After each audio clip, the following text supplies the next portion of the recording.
be there. Well, if you're there, you're probably gonna get in. Good. I'm not voting for you. And I was like, I need my quid pro quo. Noah, you too.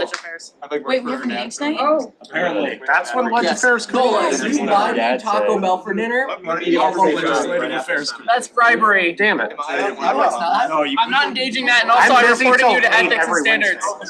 Well, we change it every single time. Yeah, but that's half the Based meeting. on everyone's schedule. I need I to know leave. this weekend happens to be You could proxy for Charles. I haven't worked on it since. Well, I I actually think you sent me did you send me the document? extent. Senator, It's a Google slide. Senator I didn't Husted get would it. officially like to announce that he was out. Maybe I did. I shared it with you. I didn't When you share office, it will say like, oh, just auto email them. And I checked out and I My was sister did not like Charles when she oh, was. hello. I am not your son at all. Now, go on Eddie. You know, we I think do he's have some sick. He's got like a stomach off-premises, bug. But I'm not, he might show up. senator vacancies. And honestly, Not today. Or tomorrow. Just get elected as an He said he had like a stomach bug. Just real quick, throw one in there. Real quick, hey guys. I actually put everybody's. You guys Andrew, we can, I can motion to change the agenda that allows It's all been like taking We can elect President Andrew. Colleran, if you hate me, just say that. That's cool. That's something that we can do. Oh, there's Well, it's gonna be a national I knew holiday it. Hey guys, Hi. Oh, wow, it is. Tyler, how'd your committee go? I'll be here though. I think it was fun. I don't know if anybody else had a good time. Ours was very unofficial. Today I got an hour early. You know, ours was unofficial because Nolan Zelmer, but other than that, it was pretty official. Because of Nolan Zelmer? oh, I motion to execute him. Yeah, that happens. By guillotine. By guillotine, By guillotine. specifically. I'm calling for division of the question. I'd like to divide the motion into motion to execute the coordinator and motion to execute by. coordinator. Say that. Let's simplify it. I rescind my motion and start a new motion to execute by guillotine. Hey. How does it mean used since like? I don't even know. Motion to rescind? We should do that with the retrenchment. I wrote, we're gonna see a lot of that during budget, Andrew. Last night. We're gonna find out. Pass a budget and then we just go motion to rescind. It happened like 50 times because someone would motion to increase by so much, everyone would be on board, so they'd rescind it and then motion to increase by more. Bruh, At the end of no. I looked over my girlfriend. That's, yeah. That's horrible. Aviation management then. Shots alive. Yes, I know. Just like a couple like. You called me as a cast. I don't believe you. In there? Why are you 2 a.m.? That's what you do. I wish I did aviation You still have time to change. That's my last semester. You can still change. I'm not gonna, I don't want to. I didn't feel tired until I found out what time. You can go CFI with aviation management. That's good. You can be all the above. Why is everyone? How long would it take? I'm the senator. Wait, Nola, it's because of you. It might be because Take of for me me. to change from Clearly. business management to aviation. Androli. Senator Andrew. Did you submit? Like, do you have a fire or is that high first concentration? You probably got all the minutes. Yeah. Submit what? I was gonna send stuff. I need to send a message. She's sick too. I got the flu from her boyfriend. Who am I gonna be heckling with? This guy. Oh, You could come sit over by me and heckle. Oh, yeah. I skipped this. That's class on those.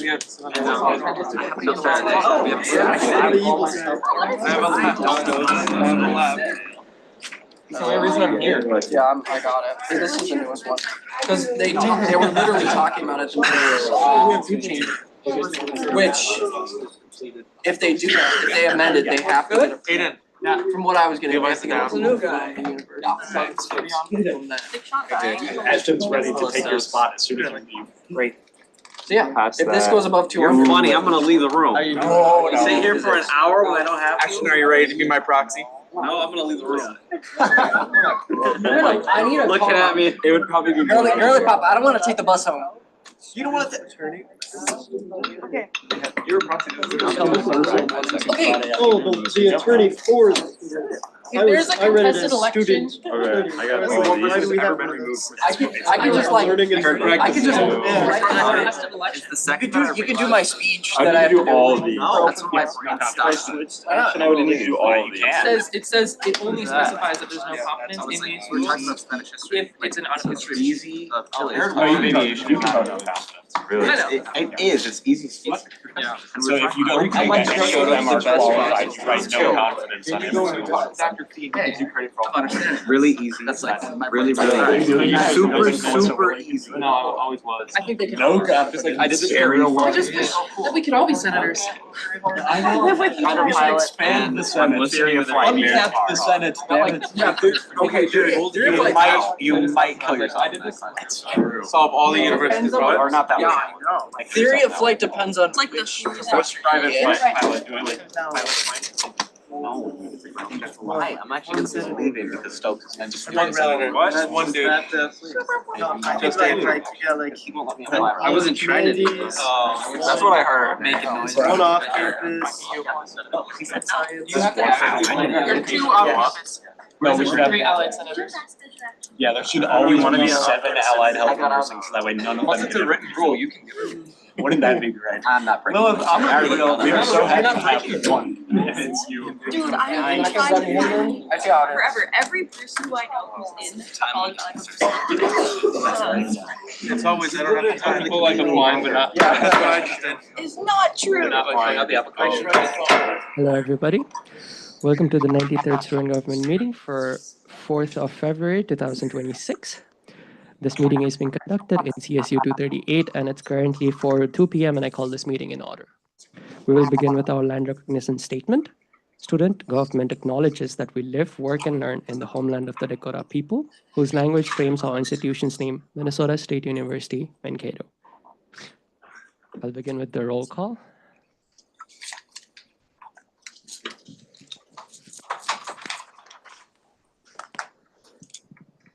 Senator Aubart. Here. Senator Hyber. Here. Senator Kabad. Senator Hendrick. Senator Vaug. Senator Hayden Vaug. Here. Senator Dietrich. Senator Olson. Here. Senator Reyes. Senator Bartlett. Here. Senator Nguyen. Senator Anderson. Senator Zellmer. Present. Senator Cummings. Senator Ide. Senator Hiluka. Here. Senator Knauer. Here. Senator Andrioli. Here. Senator Stokes. Here. Senator Helsted. Senator Reyes. Here. Senator Liu. Senator Ray. Here. Senator Wickersham. In attendance. Senator Beckerman. President Gaffney. President Conrad. Present. And Speaker Tapa is here. We now move forward with the consent agenda. Is there any amendments or dissents to the consent agenda? Yes, President Colrin. Motion to change the committee appointments for Senator Beckerman from Academic Affairs to Student Affairs, and also add Senator Ray for the DEI committee. And so that's my first part of that motion. Second part is to move the Dr. Moore's presentation next week as they are no longer available. Thank you so much. Any seconds? Second. Any dissents? All those in favor, please raise your placard. All those who disagree? Seeing this motion clearly passes. All those in favor of the consent agenda, please raise your placard. All those who disagree? Seeing the consent agenda also clearly passes. Thank you so much. We now move forward with the presentation. First of all, I'd like to invite John for our 10,000-foot fee view. Yes, President Collins. Where it is on the, where the presentation is on the Teams. Sure, yes, if you would go to the, okay, I'm gonna look over your shoulder. Somebody have Teams pulled up? Oh. Okay, here we go. So in the student government channel Senate, and then go to the shared documents. There's a folder called student fee process documents. that green folder at the top. And then the red folder. Give us 1 second, John. Go, that PowerPoint right there. Issues.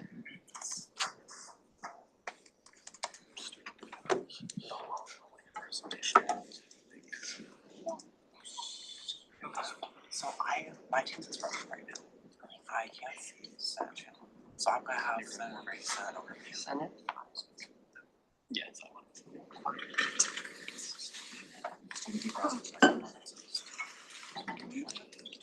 Six. Pre-hearing resources. That's the next section.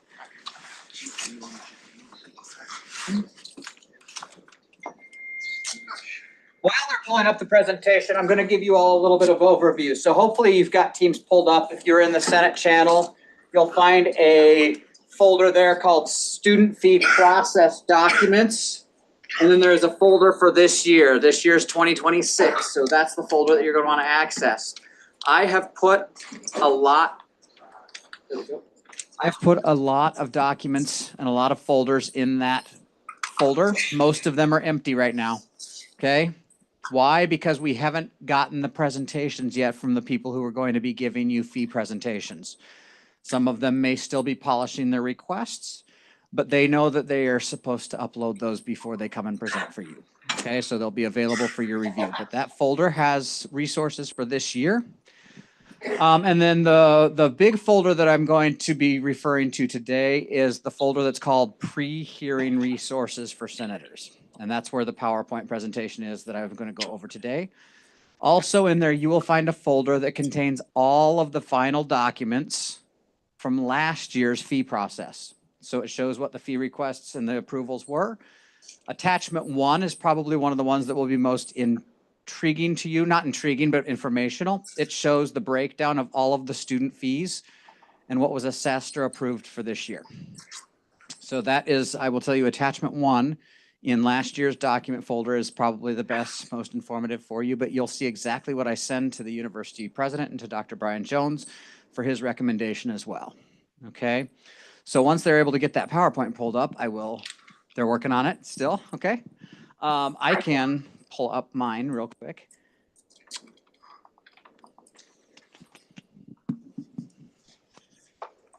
And I might just present from here.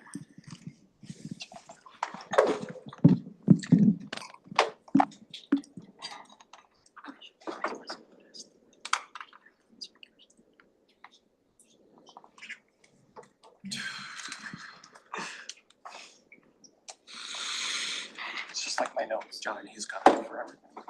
Yeah. Oh my God. So don't worry about that part. Okie doke, very good. There we go. So again, today what I'm going to give you is, I call it the 10,000 foot view of the student fees. Okay, we're going to talk about all the student fees today. And these are the fees that students pay that are in addition to tuition.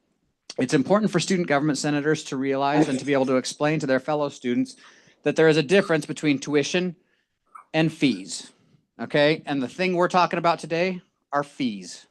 Okay, so there are several student fees that you pay. If you want to go ahead and go to the next slide, that would be fantastic. So these are fees that are assessed to students and are charged on a per credit hour basis until we reach the band. You hear a lot of talk about the band, okay? It's not a musical thing, okay? It is a gathering of the credit hours that you take. Prior to this academic year, the band started at 12 credit hours.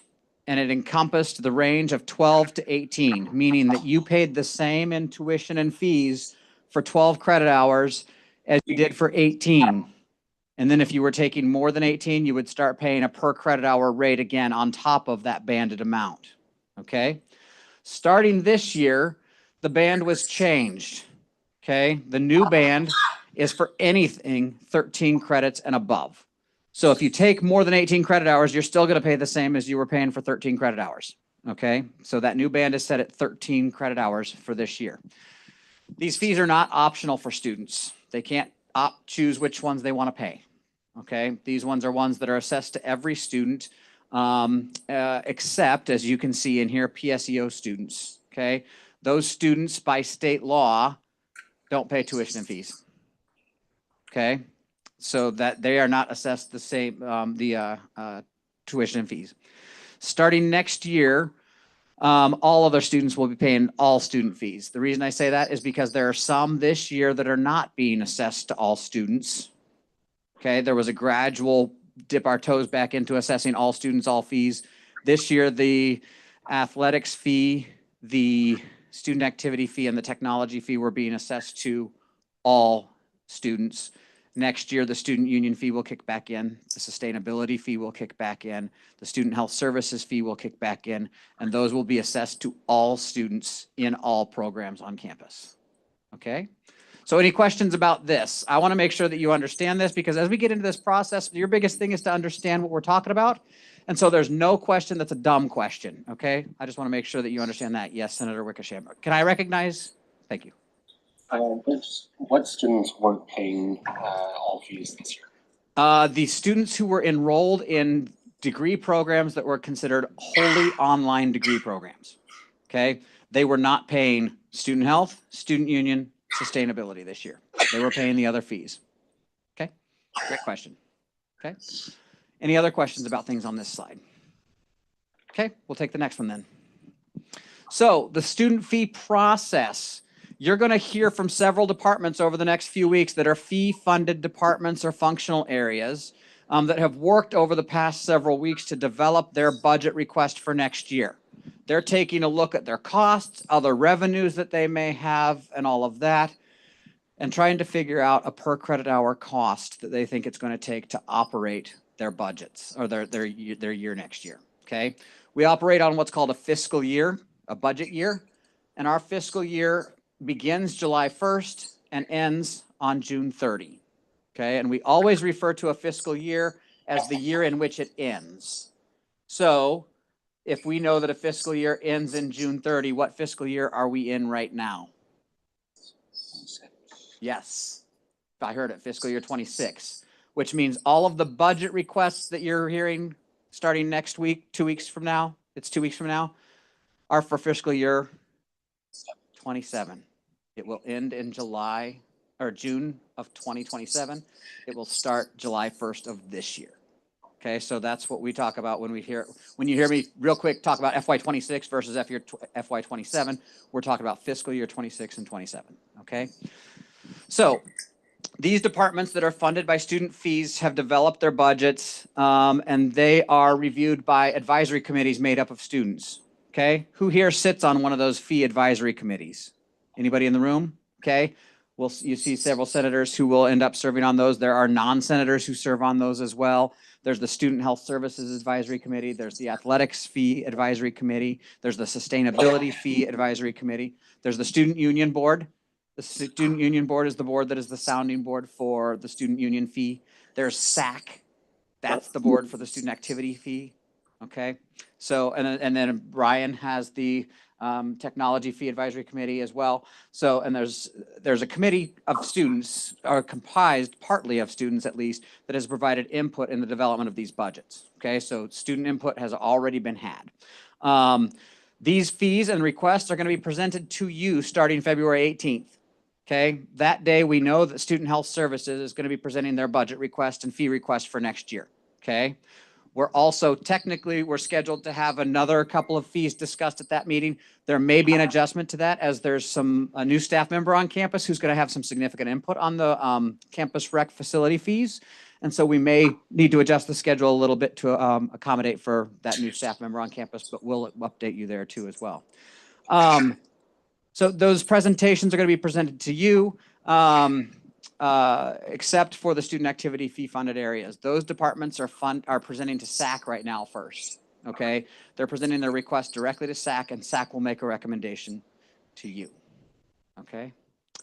After these fee requests are presented to you, you get to deliberate that, okay? You get a chance to ask them questions. You get a chance to discuss amongst yourselves, to seek input from others if you need to.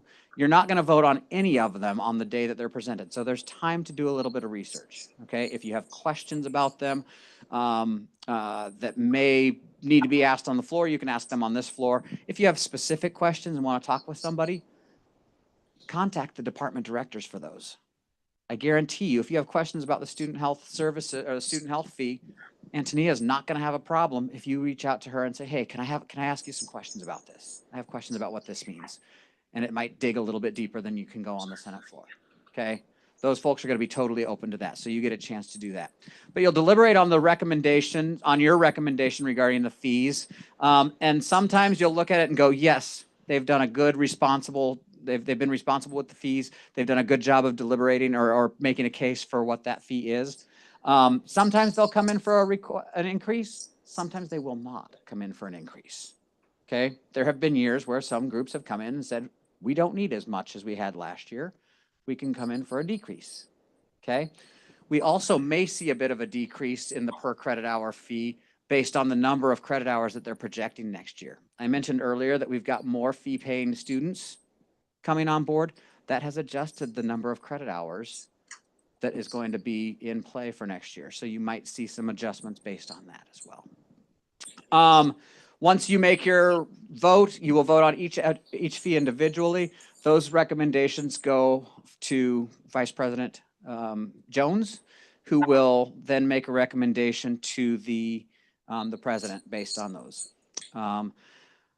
I noted about the referendum. There are two fees that by state law might have to go to a vote of the students. We'll talk a little bit more about that in a minute on the next slide. But again, Dr. Jones gets the recommendations from student government. He will make a recommendation to the president. The president signs off on it, and then it goes to the Minn State Board of Trustees for final approval. Okay? So now we're going to talk about what the actual fees are that you're going to be discussing. So we'll go on into the next slide. So the first one, the student activity fee, I'll dive much deeper into this in about 3 weeks. Okay, we're going to have a longer conversation about this fee in general. The student activity fee provides partial support for different areas across campus. So there are 20-some different line items on there. Some of them include the reporter. You can see campus rec, student activities. Our office is wholly funded by student activity fee. The MCC receives money, multicultural affairs. The Kearney Center programs receive some student activity fees. Gender and sexuality programs. Theater and dance, the Maverick Food Pantry, a lot of different areas that receive student activity fee support. Again, these individual groups are making their requests to the Student Allocations Committee right now. This week will be the third week of presentations that committee has heard. And they've got a couple more weeks to go yet. And then they will spend a day deliberating their recommendation to you. So I will tell you that by the time the student activity fee comes to you, more than 16 hours will have been spent on that fee by the Student Allocation Committee. They're doing a lot of work to try to make it easier for you, okay? So again, you will review this. You can potentially amend it, or you could say, hey, SAC, you did a great job. We're going to concur with this and pass it as it is, okay? You could do that as a body, okay? And then again, your recommendation goes to Dr. Jones for his recommendation, approved by President Inch. And then this is one of the two fees on campus that if you recommend a greater than 2% increase from this year to next year, it has to go to a vote of your peers. And that will happen on the same day as the student government election, okay? And so that's why our timeline is so tight. There's no room, there's no wiggle room in this to not have your budget hearing on the date that it's set for, okay?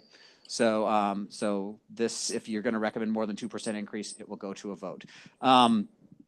We have had several years, I think in the past, as long as I've been advising student government, there's only been 1 year, maybe 2, that it has not gone to a referendum vote for an increase to the student activity fee of more than 2%.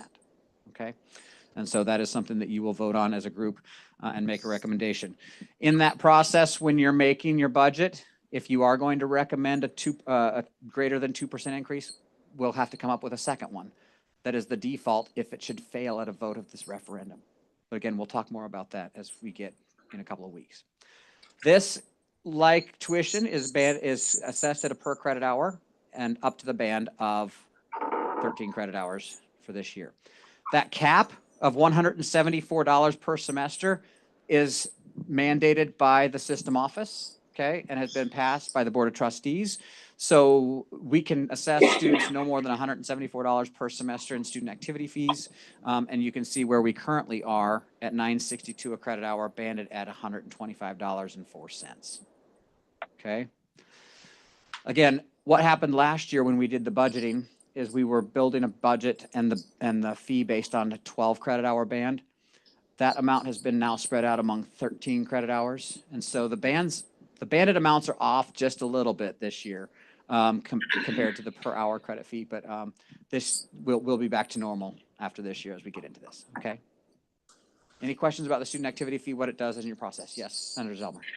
If it does go to a referendum, is there a minimum number of students required to vote for it to be passed? Yes, there is a minimum number of students, and that number is equivalent to, I want to say, is it half of the number who voted in the last general election? Meaning we'd have, I believe that's what it is. I'd have to look at your constitution exactly. It's in there. It spells out any referendum requires, there's this very specific number. Okay. Any other questions? Okay, next slide. The intercollegiate athletics fee is the other fee that if you're going to increase or recommend an increase of more than 2% to, that has to go to a vote of your student body. It partially funds intercollegiate athletics. Again, the athletics department has helped to develop their fee request in consultation with the athletics fee advisory committee. Okay. And just like the student activity fee, you review it, you possibly revise it, and then you vote on a recommendation that goes to Vice President Jones and then on to the president. As I mentioned, the 2% vote there. It's also assessed on a per credit hour basis, capped at $75 a semester. And you can see where we are right now, $541 a credit hour at $70.32 per semester is what students are paying in the intercollegiate athletics fee. Any questions about this one? Okay, we'll go on. Student health services fee partially funds. The word's partially funded. We'll talk about that here in a second why, but that's exactly what it is. It is what it is. It partially funds the operations and services provided by Student Health Services. Their staff has helped provide the development of the budget, shared it with the advisory committee, and that group has vetted their request as well. You review it, possibly revise it, and recommend it. It goes to Dr. Jones as well, approved by the president. It's capped at $90 a semester. This fee and the others, none of them are subject to a vote of the entire student body. And you can see where this one currently sits at $5.75 a credit hour, base banded at $74.76. So they've got room under the cap still. Okay. Any questions about this one? Next. The student union fee partially funds the operations and services provided by the Centennial Student Union. The CSU staff helps develop this budget in consultation with the CSU board. They don't have a fee advisory committee for the CSU fee. The student union board serves in that capacity. Okay, so they are a fully functioning advisory board, and so they don't need a separate fee one. The process for this is not any different than the student health one. Again, it doesn't, it's not increased to there's not a vote of the student body required for this one. You'll notice that there is no cap for the student union fee. That's how this one is different from others. Okay? Any questions? Okay. Technology fee, again, partially funds the operations and services provided by IT Solutions. Brian Schneider helps chair or convene the committee that will review the technology fee, and he'll present their request. This is a per credit hour basis capped at $14 per credit, okay? So what does that mean? Okay, that means that this one, prior to this year, theoretically had a cap of 14 times 12. Right? Because it was banned, it would have been banded at $182 since we banned. That credit cap now is at 13 for IT Solutions. So 14 times 13. Okay? A grant increase is not subject to a vote of the student body, and you can see where we are right now. $156 is where they were. Okay? Any questions? Did I see anything incorrectly? It's now $12 a credit, not $13 a credit. That's what I've got on there. Yep. So the cap's $14 a credit, but it's being assessed at 13 or 12 credit. Yep. Yep. Okay. Any questions? There we go. Okay, let's go. Campus rec outdoor facility fee. This one is, again, the first bullet point on this one is new this year because there is a proposal for modification being developed at this time. This is the one that Todd Fingston and Dr. Jones spoke about a couple weeks ago in terms of the outdoor facilities, fields, the fitness trail, all that kind of stuff. This began being assessed in fiscal year 2009, so the fall of 2008 is when this one started being assessed. And it's through fiscal year 28. So it does not end this year or next year, but it's the following year that this one is up, okay? And because of a need to plan forward, plan ahead, and to have some predictability, that's why you're hearing about the potential for a modification to this and or extension along with the dome fee coming up, okay? So this one is currently assessed at $250 a credit hour, banded at 12 for a max of $30 a semester. Because of the band change, that $250 was lowered to $231. And so you're still looking at a $30 per semester fee on this one, okay?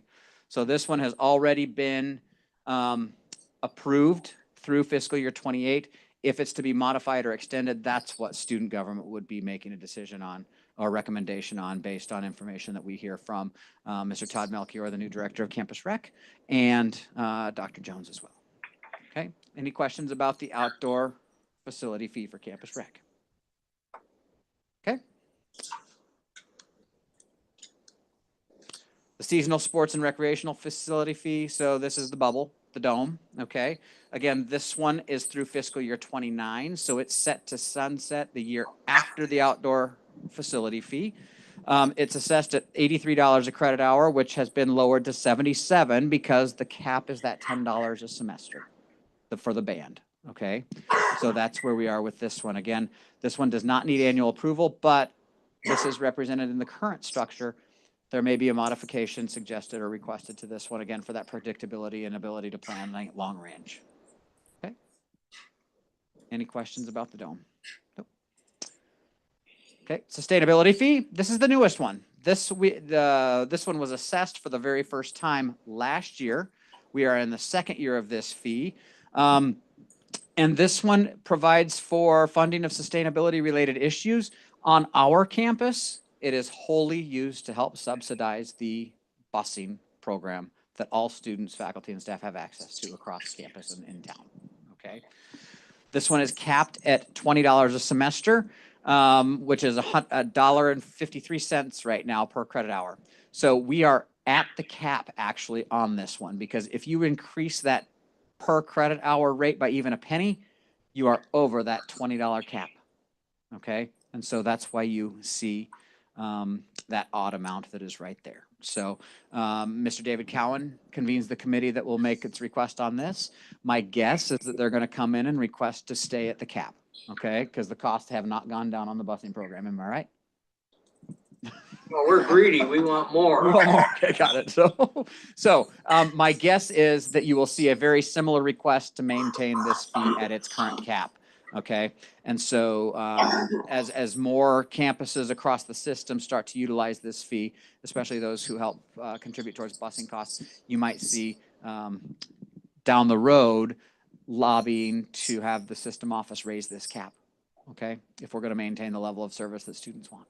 Okay, so next one. Now we're getting into state law. I mentioned that there are two fees that require a vote of the student body if you're going to increase the fee by more than 2%. Those are the student activity fee and the athletics fee. If you recommend anything below 2.0%, it doesn't have to go to a vote. It automatically becomes your recommendation and the one that Dr. Jones forwards on to the president for approval. And as I mentioned, if you do vote to recommend an increase of more than 2% to either of these fees, during that meeting, we will come up with what we call the backup budget. We call it the back pocket budget, so that if it fails at the referendum, we have something that we are automatically going to fall back on, okay, as your recommendation. Okay? Any questions about the state law and the 2%? It's only the athletics fee and only the student activity fee that these ones apply to. Alrighty, next one. So as your advisor, there are a few things I want you to keep in mind throughout this whole process. And sometimes the language and the questions that we ask and all of that kind of stuff really can be misleading or misunderstood by people. One of the things that I want to encourage or remind you is that none of these departments, none of them, quote unquote, make a profit. They're not in this to make money, okay? All of the funds that they generate go into providing services, facilities, and all of that kind of stuff for students, okay? It would be irresponsible to budget to lose money, okay? But nobody is budgeting for the purpose of turning a profit, okay? It's not gonna line anybody's pockets and stuff like that, okay? So, please keep that in mind as you're talking to students, okay? Sometimes the word greed comes around and that kind of stuff. Nobody's doing this out of greed. They're doing this because they are trying to provide services, facilities, and things that students ask for, want, and use, and that takes money to do that, okay? So nobody's budgeting and trying to make a profit on this stuff, okay?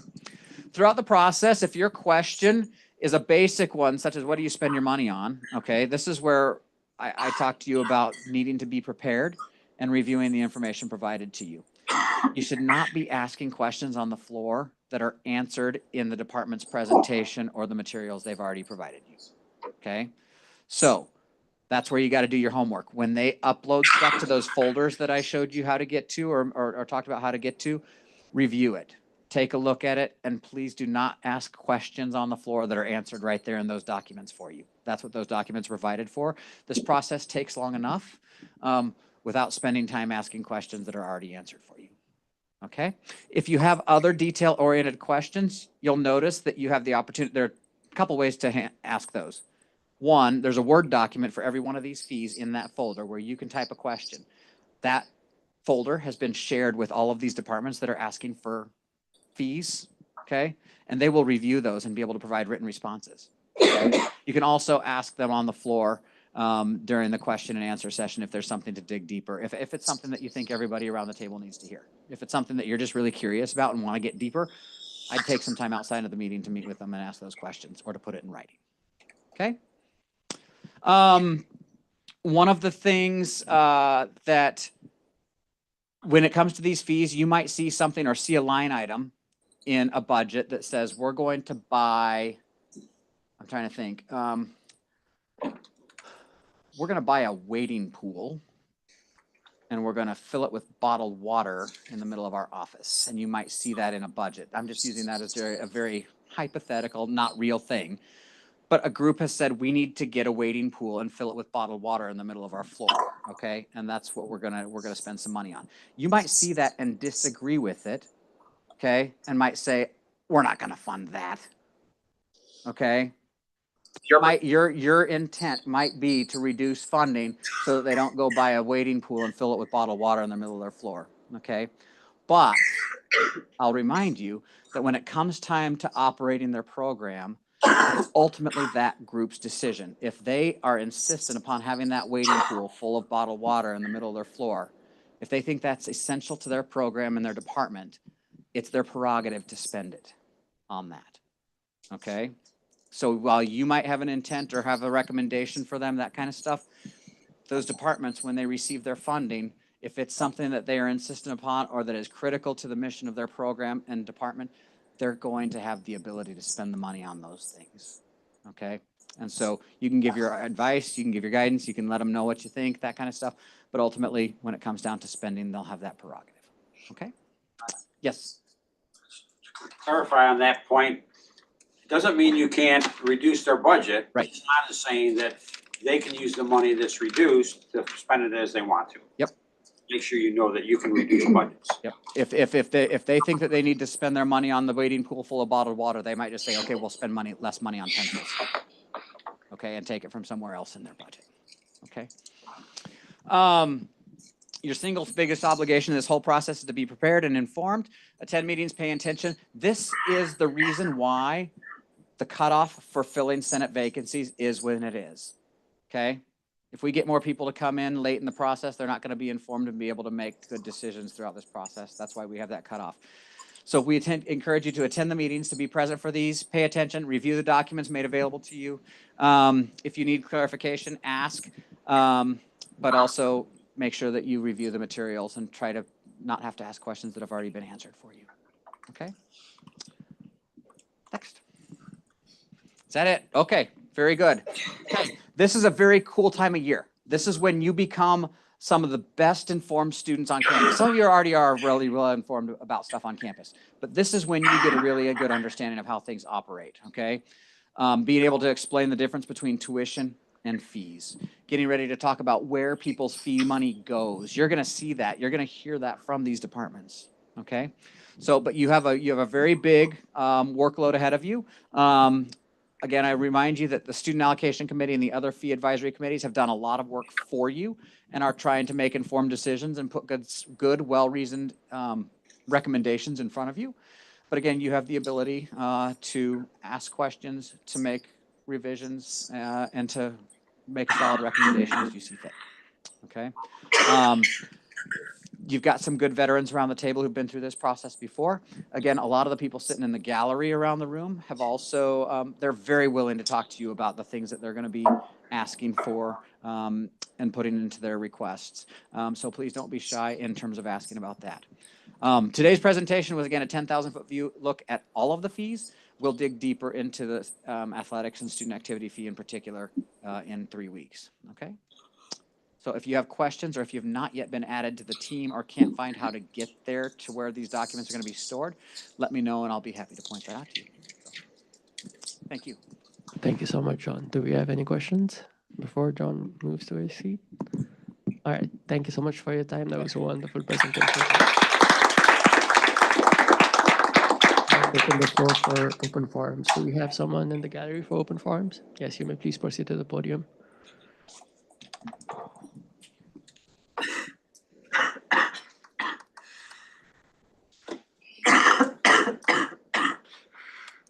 Hello, good afternoon. I am the graduate advisor for Maverick Involvement Team. My team will introduce themselves. Just a quick rundown. Maverick Involvement Team is a student-led group that supports student engagement and also develops leadership programs. And we're partnering with various campus departments as well with the ultimate goal of increasing retention. And so what we do is advising, training students, training on leadership, and also re-recognition of all the RSOs on campus, which are 200 plus. We also manage MavLife for students and organizations, and also create engagement opportunities for students to get involved and stay connected. Next, we'll have our group. Hello, everyone. My name is Neeti, and I'm the social media coordinator for Maverick Involvement Team. And I'm going to share some specific numbers to what our graduate assistant just shared. As of right now, there are 216 recognized student organizations that we actively support. There are 41 different university departments and programs that partner with us. And that number is up 24 if you compare it to the last fiscal year. Talking about MavLife, as of right now, there are a total of 317 total groups registered on MavLife that we get to manage. And that number is up from 278 to the previous fiscal year. And as of right now, there have been 690 events advertised on MavLife app from August of last year to December of last year. So basically the last semester, which is up from 608 events compared to the previous fiscal year. Thank you. Hello, everyone. My name is, Hello, everyone. My name is Beza Ibrahanu. I am the RSO coordinator. So for this fall 2025, 193 RSOs have re-registered, and also 23 new RSOs has been launched for fall 2025. And also for our fall RSO fairs, 98 RSOs participated in our fall fairs. And also, like, we had a lot of participants, better than the one we had last year's, and that we had a lot of awareness and involvement.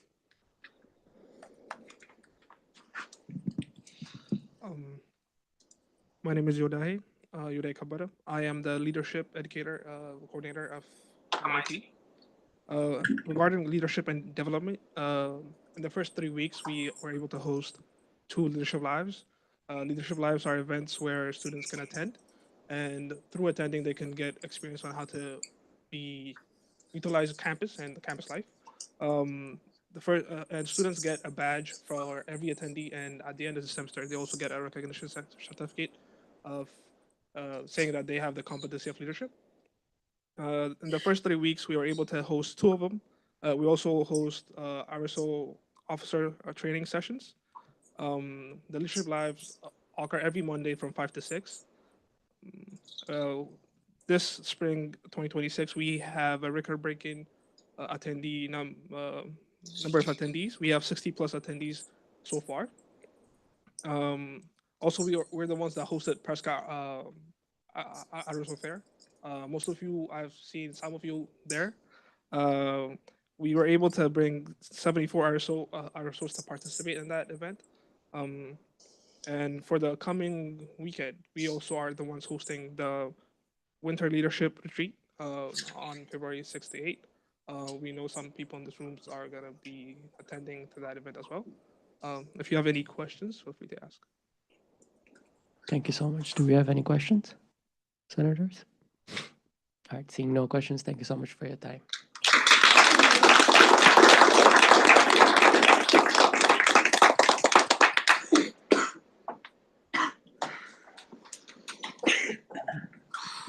Do we have anyone else for the open forum? Yes, you may please proceed to the podium.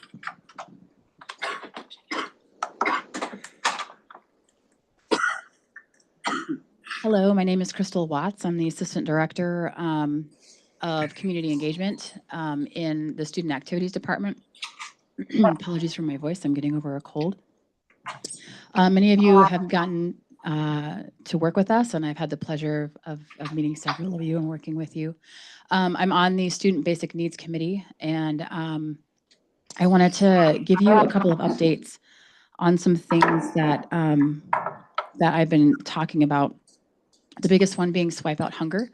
If you're not aware, Swipe Out Hunger is facilitated through Sodexo and the Community Engagement Office.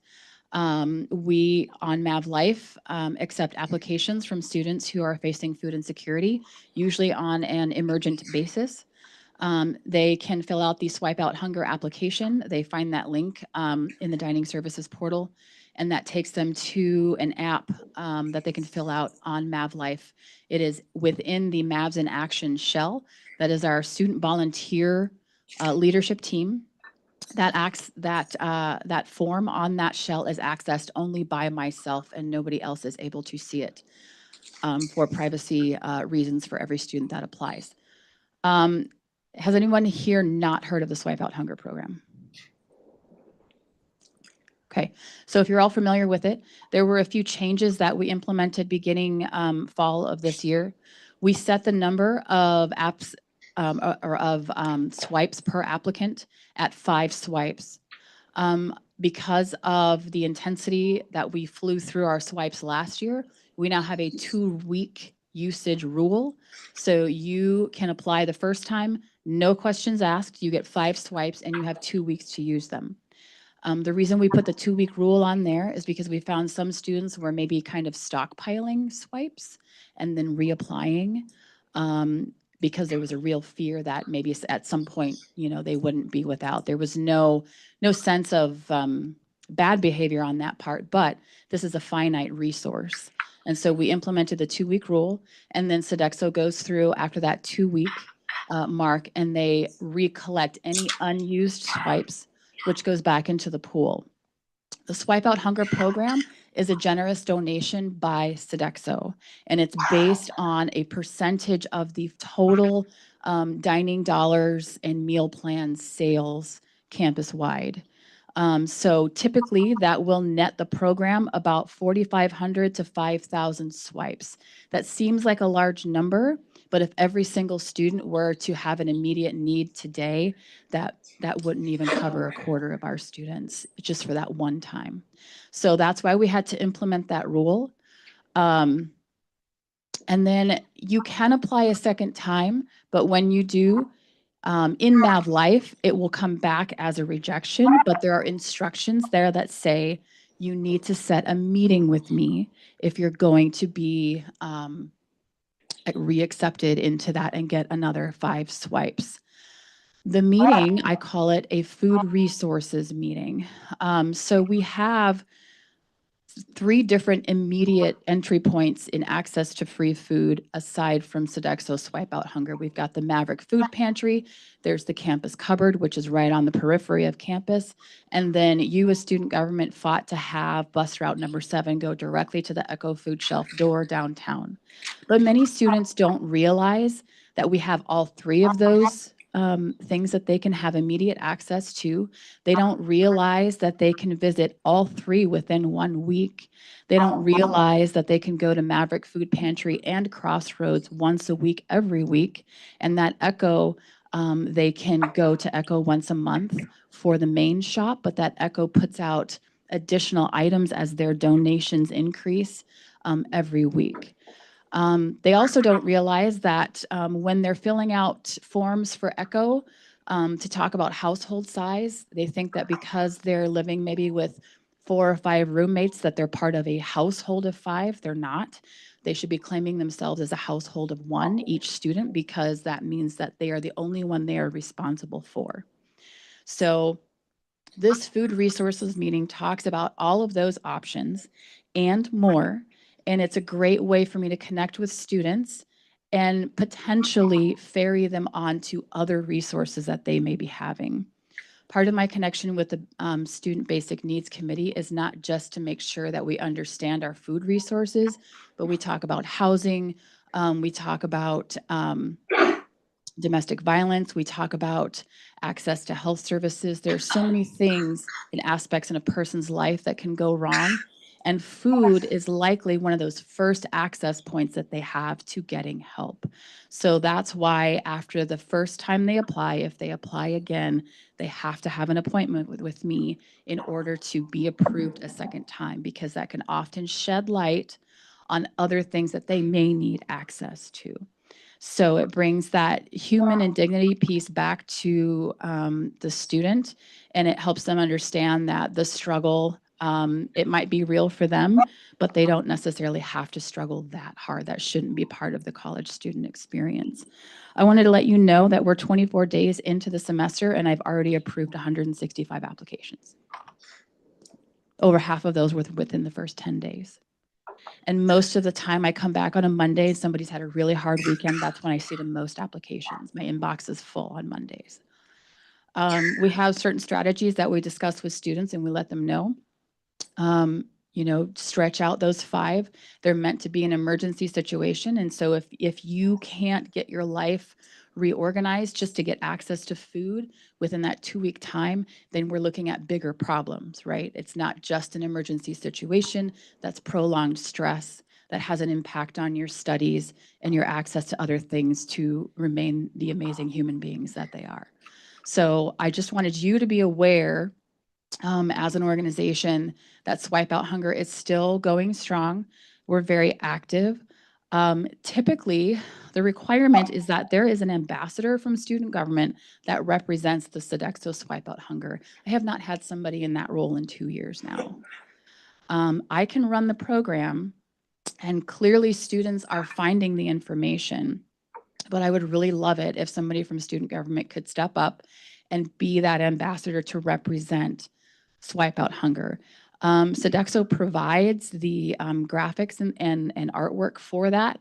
And all that means is for you to maybe share some posts representing certain student groups, representing Senate, representing student government as a whole, and maybe talking with your peers and holding some conversations about what it means to be a student and to have some of those basic human needs and what it would mean to have those met where you're at and not have you go chasing after them all the time. So I am kindly requesting that you discuss among yourselves who might want to become a Sodexo Swipe Out Hunger ambassador and to come see me in my office. You can reach out to me via email. I'm in constant contact with Emily Dittrich over there. Hi, Emily. Also, Andrew Colleran, I'm very familiar with. Probably have the most contact with them. So please think about it and see who can step forward so we can get that ambassador piece going again, because it's something that's very important. Again, it's a gift through Sodexo. We have to be good stewards of those swipes. If they really wanted to, they could pull that at any time. And so we need to make sure that we are being good stewards in every sense of the word and every expectation that they have. just real quick, it is scholarship month. There's likely over 150 scholarships on Scholarship Finder, and you should be talking about that with every single person that you know. Community engagement, we have 2 scholarships based on volunteerism. It's the Murray Scholarship and the Davy Family Scholarship. Typically, there's only 2 awards per year, but this year it did really well, so now we're going to award 3. So there's one $2,500 award and 2 $2,000 awards. That's just the tip of the iceberg for what's available on the Scholarship Finder. And I highly encourage you that if you've used Scholarship Finder before and you want to use it again, update your profiles. Please do that, update your applications. And just spread the word, because scholarships really are another lifeline that students can have to be able to stay in class and to have confidence that they're doing everything they can as a Maverick and they can really succeed. Last thing, my office oversees Mavs in Action. So you should be receiving a newsletter every single Friday. Everybody familiar with the Mavs in Action and community engagement newsletter? That's talking about any volunteer opportunities we have coming up within a 2-week period on campus. We host things every Thursday, and our team has worked really hard to curate some really unique experiences, and we have some solid programming now. We visit Old Main Village Nursing Home once a month, every month now. We have a once a month food or laundry product packing event, and those items get split between the Maverick Food Pantry and the campus cupboard. So the dollars we spend on that go right back to students. And then we also have acquired 2 sewing machines and 2 knitting machines so that we can now make mittens, scarves, hats. We make dog toys, pet beds, cat toys for Benches Animal Shelter, and we're looking at other ways to be able to utilize those tools that we get through SAC funding in order to give back to the community and to utilize our resources, not only in unique ways, but efficient ways. And then last thing I'll leave you with is the Community Engagement Office as a whole. We have 4 buckets of service that we focus on, but we're always open to new ideas. But our 4 buckets of service are number 1, food insecurity and/or basic needs, environmental awareness and impact, children's programming, and mixed in all of that is community partnerships. So we have some great partnerships on campus, but we try to reach out across the greater Mankato region. For example, how many of you are familiar with Socktober? Okay, Socktober is huge for us, and this year we were able to collect over 5,000 pairs of socks, underwear, bras for all ages, all genders and identities, in all different seasons. And those went to 7 area agencies, and that was all done by students, staff, and faculty, MSU as a whole.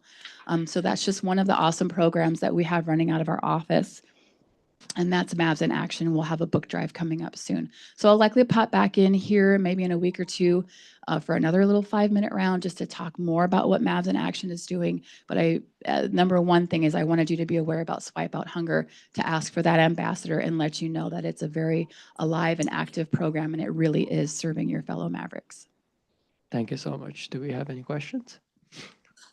Yes, Vice President Kafle. For Swipe Out Hunger, is it 5 swipes every student every semester, or is it like 4 years, 5 swipes? No, every semester. So last semester, if you got swipes last semester, the slate was wiped clean essentially, and the application process started over for you again. And it's not to say that you can't be approved again. You can. You just have to come with me. And as long as I maintain that contact with you, then I will continue approving you for those swipes. But we just have to make sure that you're utilizing all of the resources available. The dining center is a great place to start, but when you're addressing your basic needs, we need to make sure we're using all of the access points available to you. Oh, sorry. Thank you so much, John. Oh, thank you. Just to make clear, just to clarify, this is not just a type of thing where, oh, I want 5 free lunches. It's like, I'm really in need. It's meant to provide temporary assistance to somebody who's facing an abnormal situation. Is that correct? Yeah. Yes, that is correct. And if something happens like SNAP benefits, when that was going down, we did a special award to anyone who was already approved within that semester because they likely were facing some of the same challenges. So we visit those parts of the program regularly. Yeah. Do we have any other questions? Seeing none, thank you so much for your time.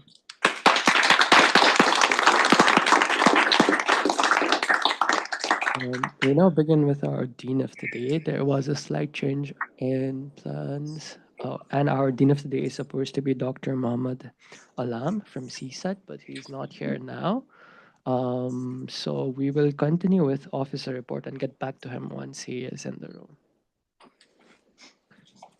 For our officer report, we have President Colrin. Hello, everyone. I hope you're all doing well today. I recognize that we are an hour in and only a couple lines down the agenda. So I have a couple things I want to share with y'all, but I'll try to make it quick. Last Thursday, we had a meeting with administration. It was the first one of the semester, so there's a lot that they had to share with us. So I'll dive right into that. So for academic affairs update, there was some changes with it, and there was also some things that are good to share. There was the HLC, which was the higher learning community accreditation. So with our university, we are officially being accredited now. So we have our accreditation for university being renewed right now. So we are good to go for the next 2 years on that. And also there was conversations on the modality of the academic affairs department and how the different departments work. Those conversations from the assistant provost Jennifer Beltzos on it. And with that information, they recognize that there is no centralized communication on the modality of it, which means the departments usually have their own decision to make on that as well. And that leads for a transition over to different modalities as well, whether that be physically, hybrid, or online. And because of that lack of centralized information or lack of centralized communication, there was a lot of programs that transitioned from physical to online permanently over the pandemic season. So that was something they wanted to communicate over to us. So I've been talking with a couple senators as well recently, and there's a lot of really good products I really like seeing. And one of the products that that I'm seeing a lot is surveying. So talking to our students and thinking about what they want to do across the university, which is something that I want to encourage and help out because it allows us to connect for our constituents. So I reached out to the person that has a lot of really good resources for a library. The person who's just to my left over there, they are here until 5 p.m. during most Senate meetings. Their name is Jess, and they're able to be a really good resource for y'all if you ever want to do any surveys or ever want to do any research for this university under student government. So I just want to make that clear and communicate that. Next up, I did communicate this last week as well. We had the student government and the Student Athletic Advisory Commission hockey game, and I have new information for y'all. There is now a registration link for it where you get to RSVP to get your own free ticket for it. I will need an RSVP for us by the end of this week if you do plan to go. Again, it's on Valentine's Day, February 14th, and it'll be at 5 p.m. If you need any help with transportation, don't be afraid to let me know. I'll help you out as much as I can for that. It's posted on this agenda, so you can press the link for it if you are accessing the online version. But it's also posted on the Teams. So if you want, under the Senate channel, I made an announcement I think this morning on it, so you can check that link as well. I had 2 more updates. I'm so sorry, y'all. So with our VP of IT and Technology, he is doing a very similar format to our Academic Affairs Coordinator for conversations with administration. So he is doing CIO and coffee conversations, where he has coffee conversations open to different areas within the university. He is doing a town hall kind of like a town hall style, specifically designed for students in March. So I'll keep you all updated for that when that date gets closer. And finally, with the meet confirm process, there was updates on the calendar and what we want to do for the calendar of MSU Mankato and the upcoming couple academic years. So they're looking right now to adding one more holiday day during the fall semester and the spring semester. And I want to hear y'all's feedback on that, as that's something that is a pretty big change to our calendar, especially in the fall semester. There has been initial feedback to our rate, and that initial feedback has been positive because there's such a big stretch between Labor Day and Thanksgiving break in the fall semester. So if y'all have any further feedback on it, I'd be happy to hear before our next meeting for next month, and I'll be sharing that official proposal when it's provided to us to student government. Okay, I think I took 4 minutes long. I'll hold it for questions and go from there. Any questions for the president? No questions.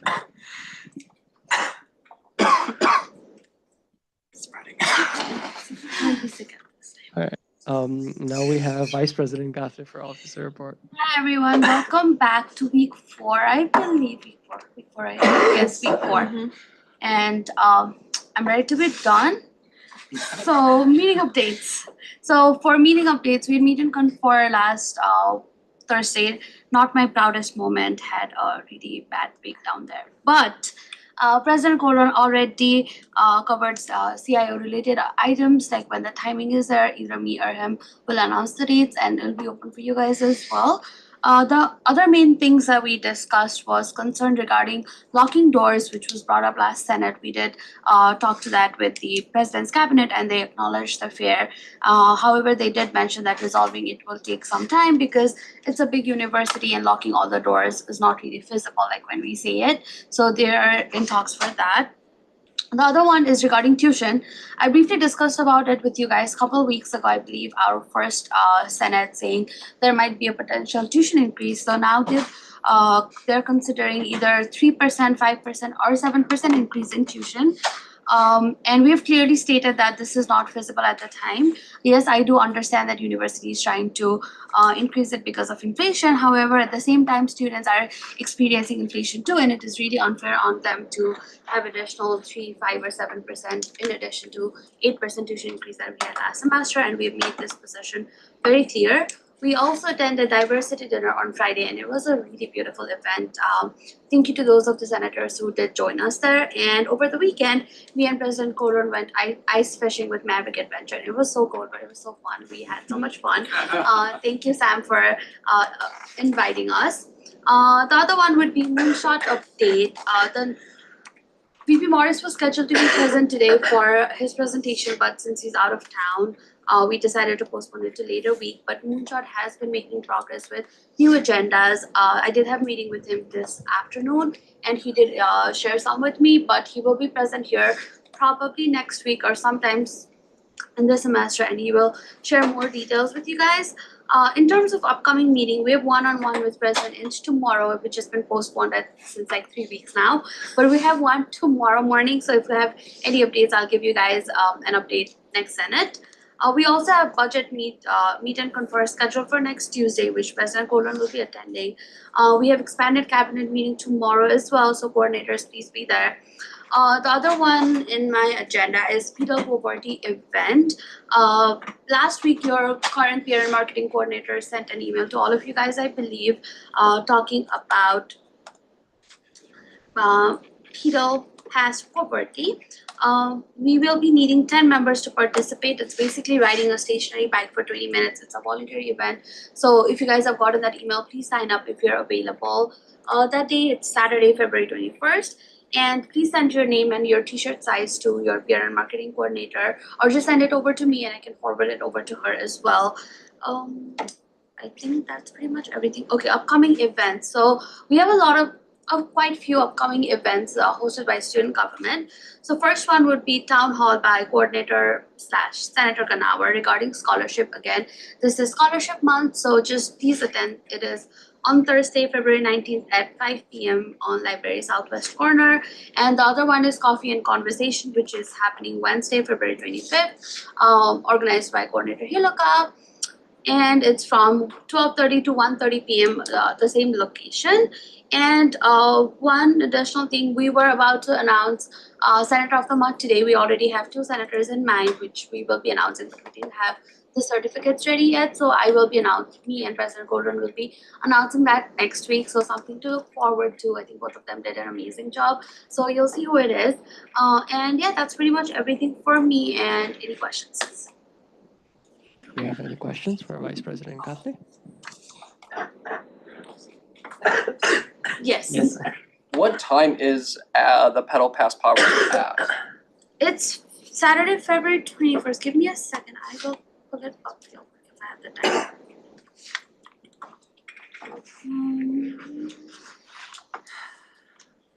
I do not have time, unfortunately. John, do you have any idea about the time? Googling it. 8 a.m. 8 a.m. So it's 8 a.m. 8 to 12:30 at the Y. If you guys are interested. For the homeless, For the homeless, so It's fun. I've been there before, almost every year. okay, so we need 10 people for that. So if you're free, please let me know and please join. It'll be fun if you know how to ride a bike, scooter. I don't know. Do we have any other questions for Vice President Kafle? All right, seeing none, I'll go with my officer report as well. There are two things that I would like to discuss. First of all, we finally have the operating procedure. Yay. I emailed every single senator today at around 3:30 or 3 p.m., I believe. Each and every one of you has gotten a copy of the Senate operating procedure. It's about 15 to 16 pages long. So do look through it. It just talks about how the Senate operating procedure work on day-to-day basis for every meeting that we do, and for special meeting, which is budget meeting, which happens in budget season. Everything is explained. Sorry. Everything is explained very properly in it, and I'd like to thank 3 of the wonderful senators that really took all the time and effort and their passion into it. Our very Senator Abigail Andre, our Senator Tyler Hiluka, and Senator Emily Dietrich. Big round of applause for them, please.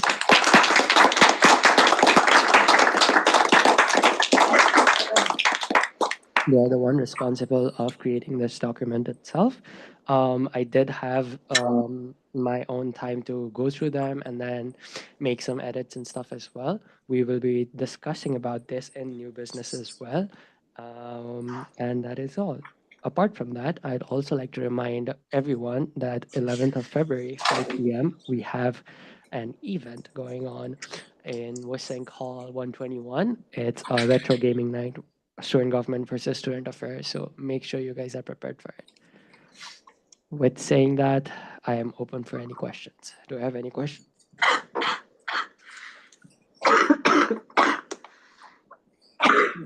Sorry. Yes, Senator Liu. Can you repeat like what time the gaming event is? It starts at 5 p.m. And Senator Wickershaw? Oh, no, that is Senator Ray. Sorry.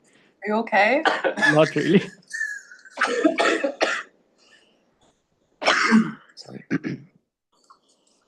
Yeah, Senator Ray, you had a question? Yeah, I said, are you okay? That was my Oh, so not really. Any more questions? All right, seeing none, we move forward with our Dean of the Day. I'd like to invite Dr. Muhammad Alam from CSAT. If you may please proceed to the podium.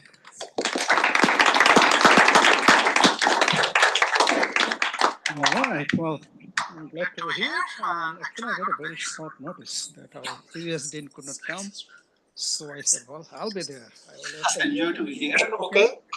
All right, so I have some very quick updates. So in fall 26, we are planning to launch 2 new asynchronous online degree programs. The first one will be on BS Electrical Engineering. The other one will be BS Computer Engineering. And these 2 programs actually are launched for place-bound students, mainly for the US Navy, Marine, and Coast Guard people. And it is a joint program with the Alexandria Technical Community College. So this group of students, they'll study 2 years in the Alexandria Technical Community College, and then they'll transfer to our program, and they have the option to actually transfer to other campuses in our state. So we are very excited about these 2 degree programs. Hopefully we'll have some new students there. And at a later point in time, most likely we'll also make it available for our other group of students. It will not be available to international students due to government regulations, because they have to attend class, at least some of the classes on campus in person. The other piece of good news is our construction management program. 100% of our students in that program, they have either an internship or a co-op. So this is great news for our students, all right? And about 100% of them are employed, as far as I know, unless somebody got unemployed recently, but it is 100%. So we are very delighted about the students who are pursuing that degree.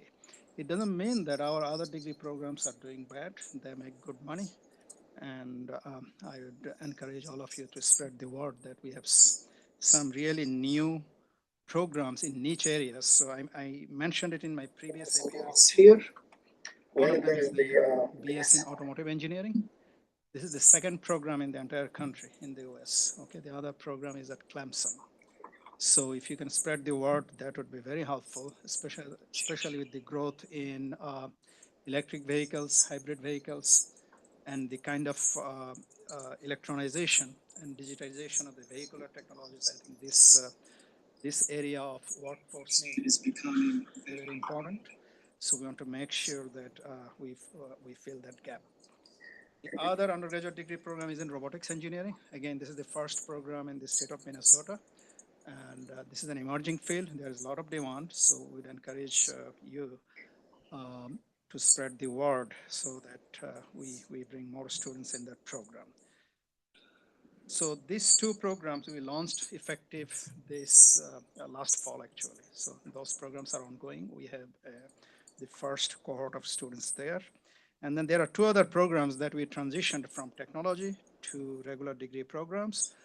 Those are actually the automotive engineering and manufacturing engineering. These two degree programs we transitioned from technology to regular degree program. The other program that we launched effective fall 2025 is the MS in Artificial Intelligence. So that program is also very important, and this is the only program in our system. So we are hoping that we will have a lot of traction with the launching of these few degree programs. Then we always try to make sure that we provide the best experiential learning for our students, hands-on learning. With that in mind, actually, we added a very major piece of equipment in one of our civil engineering laboratory. That equipment is called Force Load Analyzer. Okay, they've been trying to do it for last say decade or so. So finally, we said we'll get it done. So I'm pleased to tell you that we spent over $750,000. Such a large piece of equipment, and our industry partners as well as community members also contributed towards that. So we are going to officially inaugurate that piece of equipment on February 25th. Okay. The other event that is coming this month, actually, our Engineers Week will be from February 23rd to February 27th. So in previous years, apparently we had only one-day program on Friday, but this year we decided that we will have something every day in that week because it's Engineers Week. So students from engineering, science, and all other disciplines, you are welcome. Majority of the programs will be held in Trafton. So please stop by, and I think in at least 2 occasions we'll be throwing some goodies. So whenever we throw food, we see more attendance. So keep that in mind. All right, let's see. Besides that, I cannot think of anything else at this point in time. Probably I mentioned one more thing in my previous appearance or previous runs here. We had about 98 undergraduate, graduate, and certificate programs in our college. So after going through the portfolio review, we decided to discontinue 26 of them. Of those 26, 13 of them certificate programs, and some of the programs that we discontinued had very little or no enrollment. Those should have been discontinued before. But on the other hand, we added, or we are in the process of adding an additional 7 programs where we feel that there is market demand and it should satisfy the local, regional, and the needs of our state. That's it from the College of Science, Engineering, and Technology. Any questions? Thank you so much. Do we have any questions? Yes, Senator. Thank you for coming in today. I just wanted to say, since MNSU is the only institution in the state of Minnesota to have the robotics engineering BSE, how is the institution making it known to potential students that we are the only institution in the state of Minnesota that offers it, and how can student government help promote this as well? So actually, I spoke with the provost to see whether we can get some funding for marketing purposes. But at this point, I would say we are spreading the word through our website as well as word of mouth. Jones is here. Yeah, he's there. They are also our main conduit to make sure that all of our programs are advertised to the potential audiences, mainly the local and regional high schools. So, but the most important thing is you. I think if you tell your friends, acquaintances saying that we have a super duper program here, We have a new dean and everything is flying. There to actually attract a lot of students, okay? And one more thing maybe I'll mention, I'm encouraging our faculty to write proposals, because when they write proposals, to do the work, they need help from students, right? So this group of students, then it can be undergraduate and graduate. So with that approach, we are making some progress, and faculty are writing proposals. Is there anyone from our project-based computer science program here? No?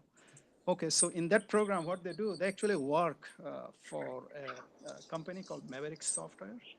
And we have actually $4.4 million grants coming through that company. And we have actually their employees stationed here. They actually monitor the work that our students are doing. And students who graduate through that program, actually, they are generally hired either by that company or any other software company who are doing work in that area. So those are some of the niche things that we are doing with respect to ensuring that we educate our students best possible. Thank you. Do we have any other questions? Seeing no questions, thank you so much for your time. Thank you so much.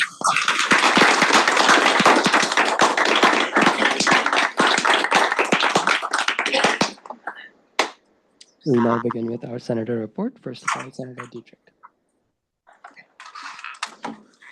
I'm just gonna make this quick. I've been working on 2 key projects this year. One of which is a continuation of my work with the library, getting open educational resources integrated into more courses within College of Business. I have met with my leadership professor and recently discovered that he has an extensive background actually in working within OER, and so I have introduced him to the OER librarian. And then I plan to also meet with the OER librarian and set up appointments with the finance and accounting department heads to talk with them about increasing the number of courses that use primarily OER text materials for students. Senator Wickersham and I are also working on an OER resolution we're hoping to present next week. And then the other project I've been working on has to do with work study processes. I last semester met with folks from the CDC and financial aid, and I learned a whole lot more about how work study functions. Last week I met with VP Brian Jones to go over some more looking into things that he's done and some more conversations he's been having. And so we're really excited about collaborating on some different ideas we've come up with. Particularly, we've been told / noticing that there are a lot of departments that request work study students, but they don't necessarily post on Handshake that they're looking for work study students or don't participate in different on-campus hiring initiatives. So I will be reaching out to those different departments to try to understand what the barriers are to keep them from doing those things, or what we could do differently that would make them want to use these platforms to advertise to work study students. Also, we had a discussion about independent students, so students that are either married or over the age of 25. When you qualify for work study and you have a work study job, you are automatically eligible for SNAP. The income also that you make as a work study student is taxable, but your income itself is not used as income when you go for things like Section 8 or some medical insurances and probably different family programs. I'm not well versed in the family programs, but it could be a lot of benefit to the students who have families and who are out from under their parents' insurance and other things of that nature. And so we're going to make a more concentrated effort going forward to make sure that students in that demographic have the opportunity to pursue work study if they're eligible and are interested in that program. We'll call it good. Thank you so much, Senator Dietrich. Do we have any questions? Seeing no questions, Senator Reyes. Okay, so there's a few things I want to talk about with my Senator report. If you want to follow along and read the whole thing, it's in Teams, of course. The first thing that I've been working on, I've been working on since last year, and I think we're kind of coming to fruition, is still increasing graduate student pay for graduate assistants.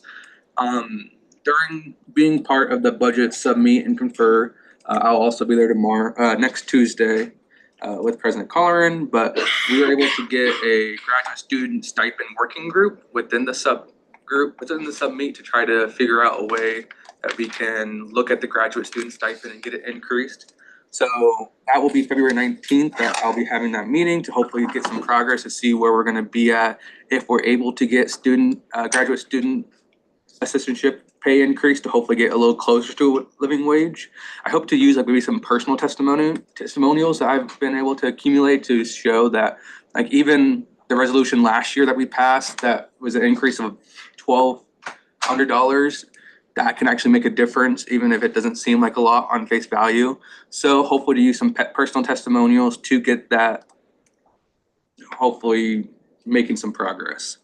As a follow-up to this, I'm also working on a resolution that I hope to introduce next week with Senator Bartlett, perhaps, that talking about non-graduate assistants. So basically, graduate students right now are capped at 14 hours that they can work on campus. And if you don't have an assistantship, that's a pretty big hindrance because often people like international students can't go get a job somewhere, but they're only limited to 14 hours of work on campus with low student pay. So if we can maybe get some movement on the resolution talking about that, I'll talk about that next week. The other two things I'm working on is still just campaigning for graduate students' mental health. In the comm department, I mentioned previously that there's a new community and wellness committee, basically where graduate students can find a community within themselves to try to like get to know one another, find resources, stuff like that. Right now, it's kind of on hiatus due to the current political climate and a lot of concerns regarding different things going on campus. However, they're still able to meet and still able to find that home with one another. So I'm hoping to find ways we can spread that to other graduate colleges within the other departments to try to get more of a community going. Because I think I've said it before that I feel graduate students are kind of disconnected often, not only with like undergraduate students, but with each other, since we're all in different departments and we're all kind of unified under one department, but kind of not with the Graduate Studies College. So working on that. And the last thing on my report was that since I'm the Chief Election Commissioner, I was able to get the website finalized and the form up and going. So if you want to run for an office next year, which I think a lot of you are, don't forget to fill out your forms and get signed up for that. And I'll be on standby for like rules readings and stuff as we get closer to the election. That was a lot of stuff going on, but if you want to know more about it, you can ask me. Thank you so much, Senator Reyes. Do we have any question? Seeing none, Senator Heluka. Thank you, Mr. Speaker. I did submit a PowerPoint presentation. It's just a very short little thing. So for this report, I'd like to talk a little bit about what I've been working on and what my main goals are as a senator and as the academic affairs coordinator for this semester. So to start, I'd like to talk a little bit about the academic affairs side. And I have some pretty big and ambitious goals for the committee this semester. And I wanted to start looking into things like increasing the student involvement in academic planning. Specifically, I want to look into getting student seats at the tables where program cuts and additions are decided. And another goal that I have for the committee is to look into increasing collaboration with the deans of academic colleges, because I believe that the deans are kind of the funnel point for the issues with academic life that students are having right now, and that they are the people that hear the most complaints about problems that students are having. And I think that if we reach out to them and we utilize the Academic Affairs Committee as a place where we can communicate with each other about the problems that we're seeing in these academic colleges, we can translate that into some big wins for the students. One more thing that I want the committee to focus on this semester will be looking at university policy to find out how it serves and hinders the students. There are a lot of processes that happen on a department level right now or college by college basis. And it ends up becoming pretty confusing if you're looking at it from the top and trying to find out how at the university works. So trying to get the university to standardize some of these through updates to the policy will be another thing that I want the Senate committee to look at. And beyond that, I've made it a personal goal of mine to meet with as many academic affairs administrators as I possibly can, become more involved with Meet and Confer in the coming months to try and maximize the ways that students have to give feedback before those big decisions are made. Because as it currently stands, a lot of the decisions happen, students get informed about it, and then they ask us, how did that work for you guys? And most of the time it's on the fence, or it didn't look good for student life at all. So having those avenues where we can actually communicate with them before the decisions get implemented will be the goal. And then another thing that I just wanted to highlight is that our next Coffee and Conversations event will be one of those things where you can give feedback directly to the administrators. I would imagine that the provost will be there, as his name is on the official title for the event. And the meeting will be happening February 25th, and it will be happening 12:30 p.m. to 1:30 p.m. in the southwest corner of the library. And now moving beyond what I'm doing with the Academic Affairs Committee and my position as the coordinator, Monks Avenue. We've heard Monks Avenue before. We'd all love to hear about Monks Avenue. I've been continuing to work with the City Council to advocate for the pedestrian traffic safety implementations on Monks Avenue that we passed in our resolution last semester. And moving forward with this semester, I want to put together a really strong group that will attend the City Council meetings with me so we can continue to talk to those council members and continue to advocate for those changes that were outlined in the resolution. So if anybody's interested in working on that project with me, I would love to have your assistance with it. It's especially important for me now that I've lost my partner, Matthew Zone. Anyway, please reach out to me if you're interested in working on Monks Avenue. And then for Senate collaboration, this is another big initiative that I want to focus in on. I've been working with Jack over there, the Student Affairs Coordinator, to try and set up meeting times where we can have a known hour in the Student Government Office where we are aware that there will be senators there and coordinators will be there, so that if you have a thing that you want help on, you already know there's going to be people there that are resources for my project. So go to the Student Government Office this time on Friday or Saturday to go figure out what the next steps for you will be. And we sent out a when to meet for that in both the Academic Affairs and Student Affairs group chats. So if anybody could fill in the best times that work for them on when they would like to see a collaboration hour happen, that would be great.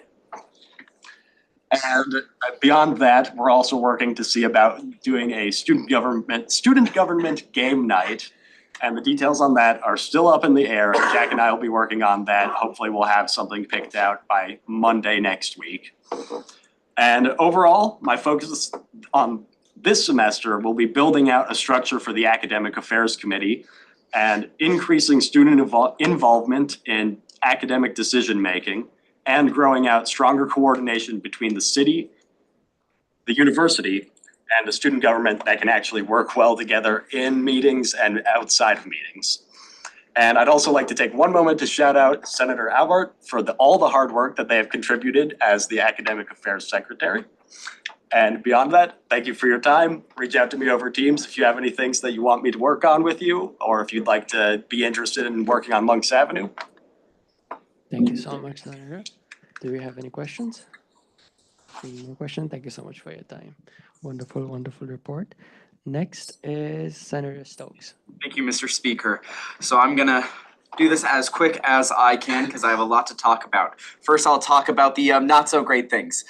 First of all, over the winter break, the tenant associations, which is what I will be primarily addressing today, the tenant associations kind of fell apart a little. I lost my second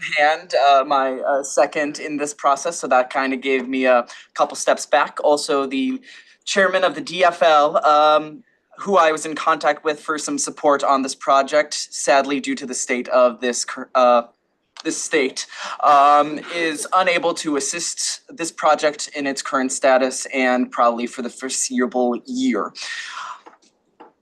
That's the bad stuff. Also, the poster we were going to post was not approved, and then remade it. Now moving to the good stuff. The new poster, it's approved. Yeah. I also have finally published the pamphlets I will be using and promoting with. They are these nice little guidebooks. It's just nice and simple, pretty open communication that I will be handing out at the tabling. Speaking of tabling, February 16th, that Monday, guess what's going to start for the tenant associations and off-campus senators? Oh my God, it's tabling. We wanted to start tabling after Thanksgiving break. We didn't. So now we will start doing that again. I'm now going to address some of the issues that were brought up in the previous senator report I gave, mainly the concern about students and the tenant association leadership positions being classified as a job or the compensation associated with them, especially for exchange students and of that sort. So I would like to inform you that the state of Minnesota recognizes positions in leadership of tenant associations as volunteer work, and that could be moved forward on through our association with the Student Activities Center and making it a volunteer opportunity to students that live in those residence communities. Also, the financial incentive is very much a possibility, but it is not required or mandated by the state of Minnesota. It would be primarily to make sure people are doing good work. But again, if we have association with this school and provisions of volunteer work, that would not be necessary, especially for exchange students or out-of-country students. So that is the first issue I would like to address. Now, with the DFL chairman not being associated and me looking for either corporations or other political parties or any institutions to back funding for this process of creating tenant associations in the greater Blue Earth County, I have stumbled upon that Mankato, the city of Mankato recognizes something called a neighborhood association, which is similar to an HOA but not quite. A neighborhood association is a provision by the city of Mankato to make sure that a neighborhood it has good structure, is well kept, is maintained in a safe way, and has good property communication. I am under the impression that I can talk to the city of Mankato and will be going to city council meetings to possibly move that we create tenant association grants, because these neighborhood associations are given small mini grants, and this would assist the greater Blue Earth County in creating tenant associations more easily and regularly. The final thing I have to bring up is these pamphlets will be regularly posted and used throughout my tabling sessions, and the posters I mentioned will also be regularly accessible. If you wish to help me hand these out when we start moving to residential communities, I would love your support. And if you want one to just give to a friend or for yourself, just Teams me. Other than that, I have no other issues to bring up, so I move to questions.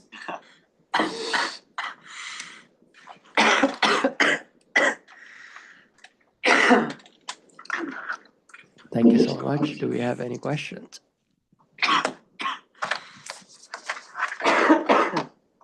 All right, seeing no questions, we move forward with vacancies.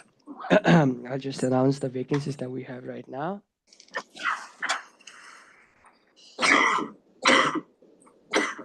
Sorry. We have 3 vacancies for Senator College of Allied Health and Nursing. Do we have anyone here in front of us for the position of Senator College of Allied Health and Nursing? Seeing none. For Senator on campus, which is residential life, we have 1 seat. Do we have anyone present here for that? Sorry. Do we have anyone? No? We have 2 seats for Senator off campus. Do we have anyone present here for that? Yes, you may please move forward to the podium.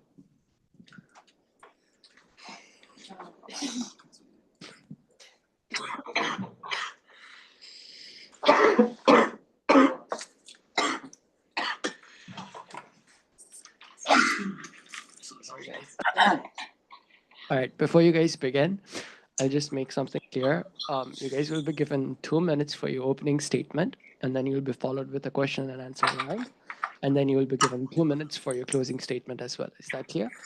All right, you may begin whenever you're ready. And then once you're done with your opening statement, the second candidate will begin with their opening statement. Thank you. Hello, my name is Calissa Willie, and I'm a sophomore theater arts major with a certification in American Sign Language. I'm very involved within the campus with RSOs and other organizations.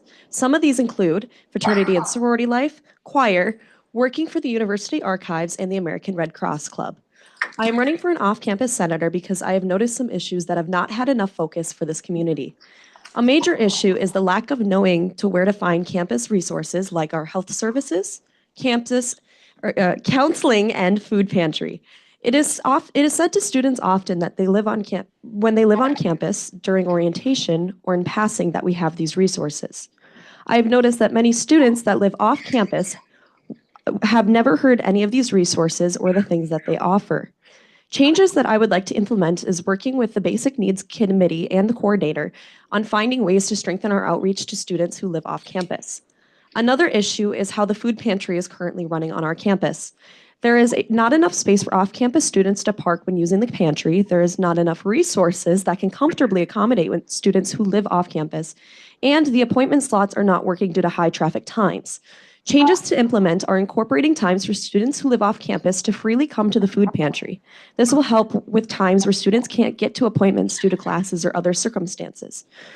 There is also talks about implementing a grab-and-go bag for students who cannot make it into the pantry physically. Thank you. Thank you so much. The second candidate, you may begin when you're ready. When I said that was a wonderful speech, I'm Harrison Belshner. I gotta be honest, I saw this in an email and I thought, hey, wonderful opportunity to join a Senate such as yourselves and an opportunity to help others in my community. I am running for an off-campus student position. I'm a sophomore. I want to be a history teacher when I grow up. But realistically, I live off campus. I have my apartment in view of the parking lots that everyone parks at when they come to campus, and I see no reason on weekends to stick around. I personally don't know what there is to stick around for, and I want to change that. If I do not have the opportunity to become a senator, I would love to work on any committee. That committee with the crosswalks, that seems like a very valiant endeavor. And anything really, I want to help people, and I work hard, and that is all. Thank you all. Thank you so much. We will begin with our question and answer round. Any senators with questions? Senator Alton? This is specifically for Harry. It said in your application that you had some state capitol intern. Can you define what that is and the experience that would help you in this position? Yes, I think it was year 2022. I worked under a few senators at the state capitol, just running like day-to-day operations and opportunities to work on or study under a few like it was mostly like social programs for like food scarcity, and other than that, it was just an opportunity to grow as a leader, and that was pretty much the entire opportunity. Thank you. Thank you so much. Since we are not really allowed to ask a specific question to only one candidate, I would like the first candidate also to answer the question. Could you restate? I guess restate to be what experience you've had that could help you in this position. So I have not had a lot of time working on committees or in a Senate. It was never something that I was very interested in back in like my middle school and high school days. I was, however, on student council when I was in middle school, and I have been a performing arts major this entire time, and I have done theater my entire life. So it's something where I do a lot of public speaking and a lot of persuasion. I believe that this would help me with being able to express my thoughts, opinions, and just being able to get everything out on the table. Thank you so much. Senator Ray. I guess this is a question that's more specifically for Belshner. Is that how you pronounce it? Yes. Because I just made myself clear that there is no. I know. I wanted to ask you about what your personal revelation was. And then I guess to rephrase that, what makes you want to help people? What makes you want to come here? Senator, let's try to refrain from this question. Please ask questions that are viable for both the candidates at the same time. I apologize to this wonderful candidate that I'm the subject of these questions, but I don't know where along the way. I think it was probably during like COVID, where many of us were at like very low lows and pretty isolated from everyone else. I don't know. I feel very lucky to have the life that I've lived, and during that time, it became apparent to me that it's easily lost, and that as long as I live, I'd like to help other people have a better experience. A lot of things influence that, like from very little things like the shows and movies that I consumed to like bigger like philosophical questions that like changed my outlook on life. But I just really, at that time, I really wanted to grow more as a person and live as well as I could. Thank you. Since I have interpreted this as more of a calling of why I would want to do this, I also rephrase the yes, I am a first-generation college student, so I am the first of 5 generations to ever step foot on a college campus. I had no idea what I was doing and never had anything, but I always knew that I wanted to help some people because I had grown up on SNAP benefits and just not both parents in the home, and just everything that you would see that would be looked down upon is what happened to me. And I want to be able to give back to people and help people who are currently in the same boat that I was in when I was younger and currently still in. So it's something that I'm very passionate about and striving to constantly be helping others who have the same situations and circumstances as I do. Thank you so much. Senator Anderson. So as an off-campus senator, your constituency would be among multiple different locations and is quite wide. How do you plan on reaching out to your constituents and making it known that if elected, that you are their senator and representing them as they are your constituency? Would you like to go first? If you'd like. Alrighty. So with this, I am very involved with like communications and being very tech savvy. So I would like to implement just figuring out ways of sending out emails and just other different ways of communication through MadLife, just throughout everything that the campus has for our communications to get that out there that I am that person that you can come to and that I'm not just some random person sitting on a board. You, candidate 2. I gotta say, I'd like to imagine myself as tech savvy, but that's not always the case. And I wouldn't say that I have the most connections here at Mankato. I'm a transfer student. This is my first year here. But I'm good at learning. I'm good at talking to people. I make connections. And eventually I hope to learn. This is all just a learning experience for me on how to help. And that said, I feel like everyone has an email, whether they check it or not. That's a good question.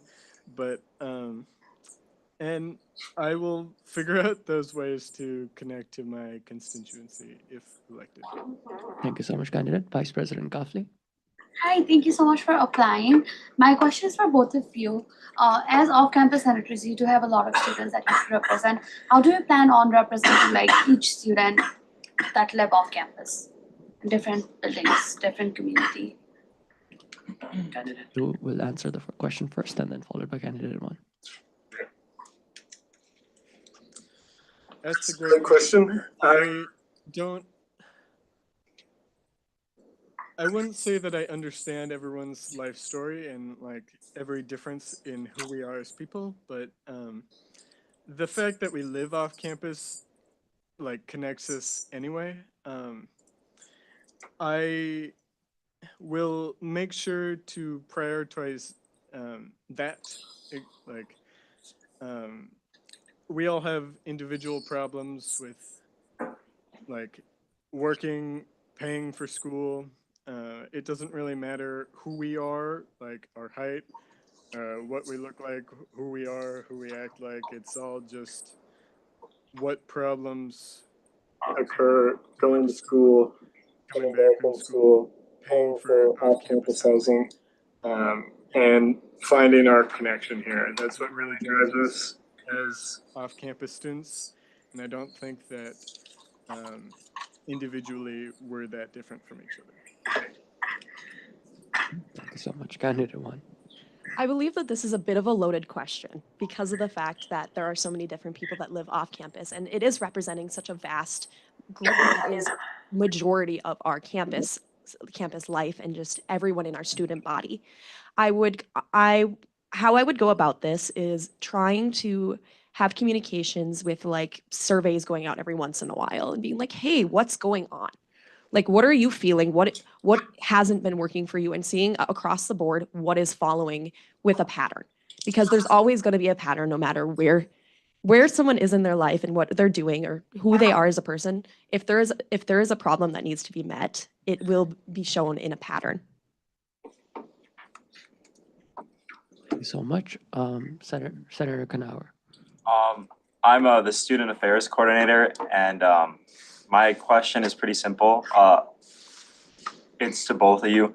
Are you available from 3:15 to 4 p.m. on Wednesdays?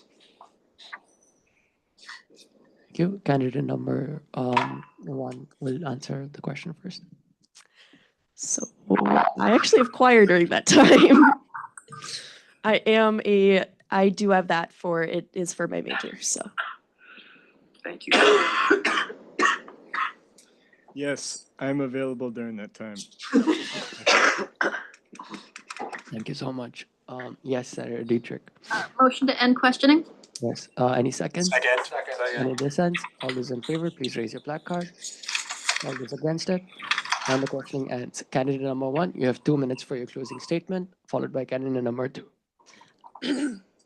As I have stated, I am very much involved with just having a lot of experiences with my upbringing and just things like that. And I am very open and learning about how to help with our outreach on our campus and how our students can not only get the resources that they need, but for them to feel like they have a voice on campus, given the fact that our student body is over half that are off campus. So I am looking to implement many ways to help strengthen the outreach and the relationships between our student body to the student government. Thank you so much. Candidate number two. I'd just like to humbly thank you for your time and ask that you all reach out to me, as I would love to meet all of you, even if I am not given the opportunity to become a senator. I'd love to work on a committee of one of yours and just learn how to be of good use in anywhere that I can be. Thank you. Thank you so much, candidate. We will now begin with our discussion. You may leave the room if you wish to, or you may stay here and listen to the discussion if you wish to as well. Are there any points of motion on the floor, delegate? Senators? Any points of discussion? Yes, Vice President Kafle.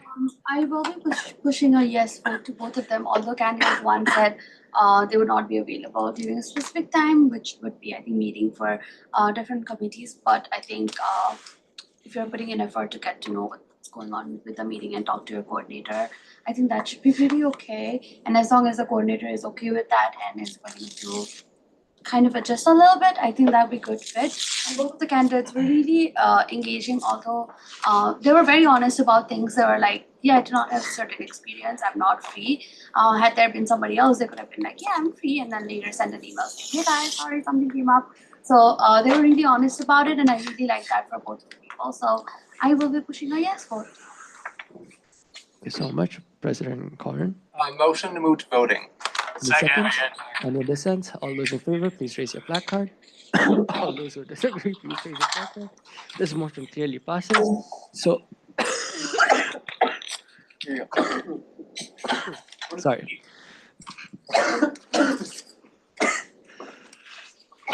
Please write your votes in a piece of paper. On the left-hand side, John will be collecting them. On the right-hand side, I'll be collecting them. I don't want to go.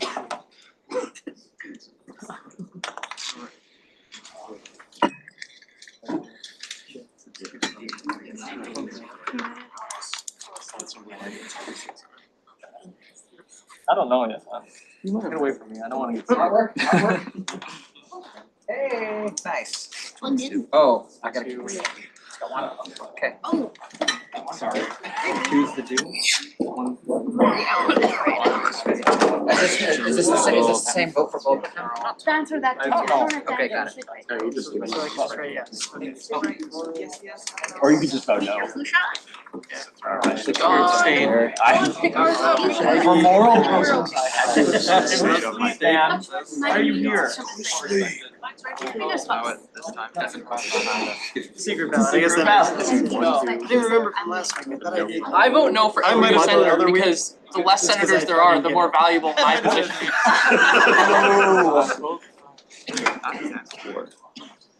Read. Check the wrestling senators chat. I saw it. I did see it. I haven't replied to it yet because I didn't think I had anything to add, but I can do it. I can do it. Yeah, Luke. And we should put them. I like making posters, so I can do that. You know, that's fun. That's fun. I'm not gonna. I'll do all the work. Senator Olson. No, sorry, I just not gonna take away this from I just wanted to yell across and call you out by name. Yeah, just do a really big one on the. Laying into me right now. Right now. She's saying, come in and talk to us. Nick Olson, what is you doing for Monks Talk to Avenue? Amber. What am I gonna do from Monks Avenue? Oh. I'm gonna stand in the road. Instead of lights, we get a crossing. Why do we need to talk to the office pastor about something that we're doing? I'm just gonna do laps. Well, you Up know and what? down. You're gonna do a crash and they have to fix it. Gas. Wow. Yeah, he is. I met him like 2 weeks ago. I miss him every day. That really sounded like. No, he died on Monks Avenue. Yeah, that's what I said. Monks Avenue, he was a sacrifice for the cause. Hey, speaking of, did you find that slideshow? Maybe a little. It's like an opens up and closes back. Can we get the city to build a cemetery next to Monks Avenue? Anything is better than nothing. Are you gonna be at that council meeting on Monday? Oh, I tweeted it. I've never been. I technically And I have think I worked might have that day canceled at that time. Monks Avenue. I mean, I could maybe skip, I could maybe. I'm like, what's going on? I don't know anything about it. I don't think too much. I did like 30 miles an hour every now. Around everything else, 70 miles per hour. Your constituents don't be representing anyway. Can you increase the speed limit of Monks Avenue to 70 miles an hour? That was the first thing that they said. The first thing that they said was like, he was talking about how when they do traffic studies and they find out that people are driving faster than what the speed limit is, for some reason, that almost always translates to them actually raising the speed limit. She's 31. I have no idea why. I don't know who's telling you about this. 31-year-old. She was 31. We're not talking anymore. I am not. Told you that. It's so fast. I think a girl was She was 31. It was a fantastic brief few texts back and forth. That's all we did. Before the spirits of the ghost got. I was fifth grade. Before she stopped messaging me because she was too busy. It was. I was on time. This is being recorded, by the way. Yes. Guys. The stupid yellow sashes. Are you recording them at fifth grade? They kicked me out. I got hurt. You just get a really big guy with like a stop sign that walks around like a Dark Souls boss. I think things would slow down. I vote. John. So have you responded? John is the Dark Souls boss of Monks Avenue. Slowing people down. Yeah, why would I we love slow that. down? Speed things up. We can arm John with an RPG, anyone that goes halfway throughout. It's like the video from the guy that's like in the 30-mile-an-hour like school zone. He just does like a pie. Give John an infinite amount of pies, and he just wanders around amongst that. How many years? Maybe Sub-Zero. She was born. Yeah, okay. That's what we do. There was only one girl who was 11 years older than me. It's the only one I've heard of so far. I mean, for me, I've dated. don't worry, speed limit 26 I did go on a date with a 25-year-old. Win-win for everyone. She was very hard. in the Midwest other than. So 0.5. So 0.5. Maybe we can, I think, I had COVID. There is desserts at Quick, but I don't think so. There might be a cat. It's like the little one. I actually could have pulled it after. We're back in formal session, everybody. I'd two of the candidates to please move forward to the podium.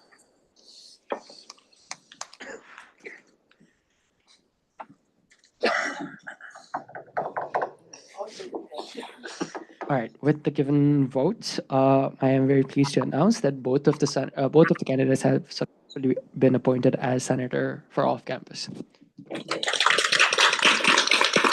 Now, I request both of you to come forward to the podium, raise your right hand, and then repeat after me. First, candidate number one, candidate Willie, only repeat after me. I state your name. I, Calissa Willie. Now, candidate number two, repeat after me. I state your name.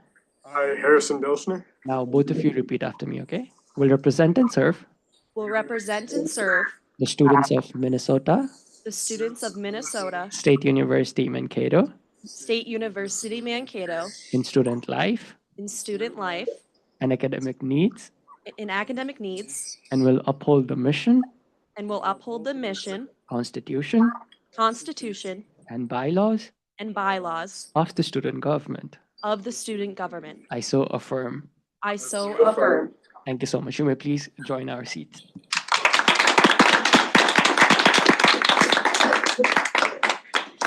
Now with that, we have successfully appointed two more senators for senator of off-campus. I'd like to remind the entire Senate that we have 4 more seats left for Senate vacancy.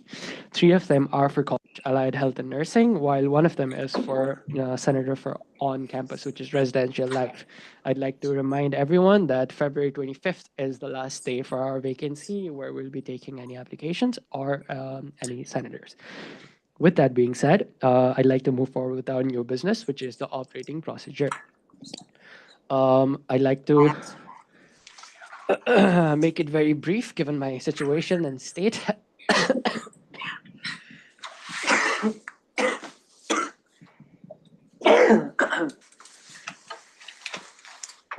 First of all, as you can all see, I believe each and every senator did receive this in their email. We consist of 5 articles in this procedure document, amongst which article number 1 is office policy and procedure, under which section 1 talks about student government office. This consists of where our office is, what we do in there, what goes around. This is for a general knowledge for any senators present here. Section 2 talks about media or the press, where it acknowledges that we might have some multimedia presence in the student government office or in teams or activities like that. Section 3 talks about public access of the meetings, which means each and every Senate meeting that happens in here is written down as a correspondence and submitted to each and every senators via correspondence every weekly in their student email or in Teams folder as well. You can access each and every correspondence through Teams as well. Section 4 talks about student government parking and student attorney parking. On last week's meeting, Senator Zellmer and who was it? Sandy presented very well about how it works and how it functions. This is just a reiteration of the same exact thing that was written down to given to us.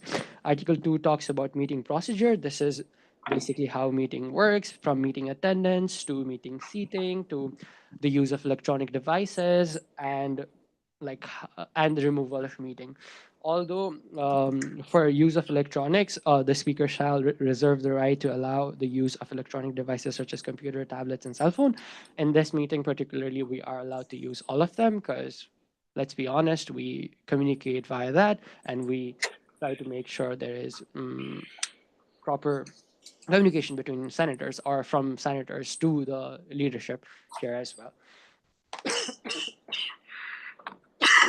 Although at the same point, some use of electronics might be revoked if in case some senators just start playing music in their tablets or laptops while the presentation is going on, of course. I believe no one would do that. For the removal of meeting as well, the speaker shall reserve the right to dismiss a person from the room so they become unruly and for any purpose of the meeting. This is something that everybody is aware about, and although this can be challenged in a Senate meeting, let's say if I were to just remove one of the senators for no particular reason, senators will have the opportunity to question that authority as well, which can be brought up into voting. Although a speaker would never really do remove someone without any reason, if in case we happen to see the misuse of power in such way, the senator do have the right to question the authority. So just making everyone clear about that. Article 3 talks about vacancy election. Really sorry. As we just saw, two of our candidates just got elected through these procedures that we follow.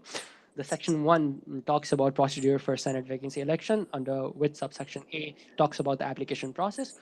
As we all know, all the applicants or candidates must submit a written application on the website from Mav Live, which after going through careful consideration by any of the leadership will be put into agenda for the following meeting where they are supposed to be present and give their and they are just supposed to be there for their vacancy election. Subsection B talks about opening statement, where every time we have some new candidate come in front of the podium, I explain how they have 2 minutes of their opening statement, followed by a question and answer round, and 2 minutes for a closing statement. This is how it goes. Questioning procedure has some questioning procedure under subsection 3 has 4 sections on it, on which it says the questions must be based on qualification for the position being sought and must not conflict with the Parliament of the Student Government Constitution. Second of all, any questions asked on one candidate must also be offered to all candidates. This is what I was trying to explain when I meant that a question cannot be asked for a specific senator if there are more than one candidates present giving the elections. Another thing also is that question may request clarification of responses on the written application, but questions may not be the same as the question on the written application. So as we all know, the written application that the candidates fill out is also given to all the senators before the meeting during the agenda, attached with the agenda. So just keep in mind that if senators are going to ask and take time of the Senate meeting for the candidate and to know the candidate, then we would not really require them to be asking the questions that they have already answered for during the application process as well. Is that clear, everybody? All right. Second of all. All right. After that, we have closing statement. Under subsection D, for closing statement, as we all know, we have all the candidates are given 2 minutes time allocation for the closing statement, and subsection E talks about candidates' presence during discussion and voting.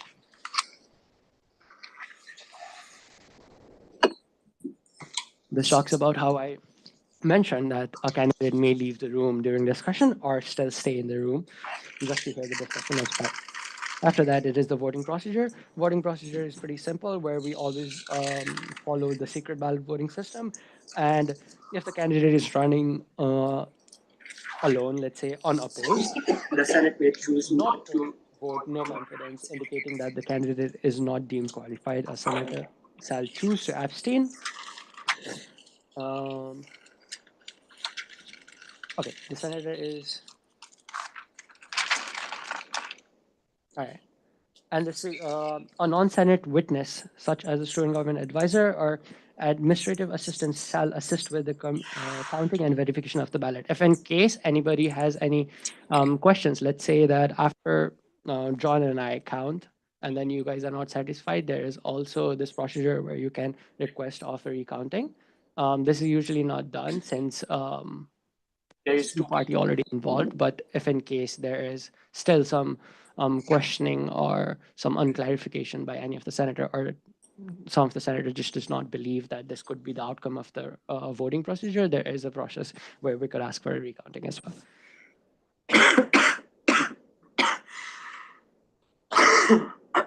Sorry. Subsection G is notification and induction. The speaker will readmit the candidates and announce the results. In the event of successful election, the speaker shall immediately swear in the new elected senators, who shall then assume their Senate seat at the table. Okay, so this, I think we forgot to add something.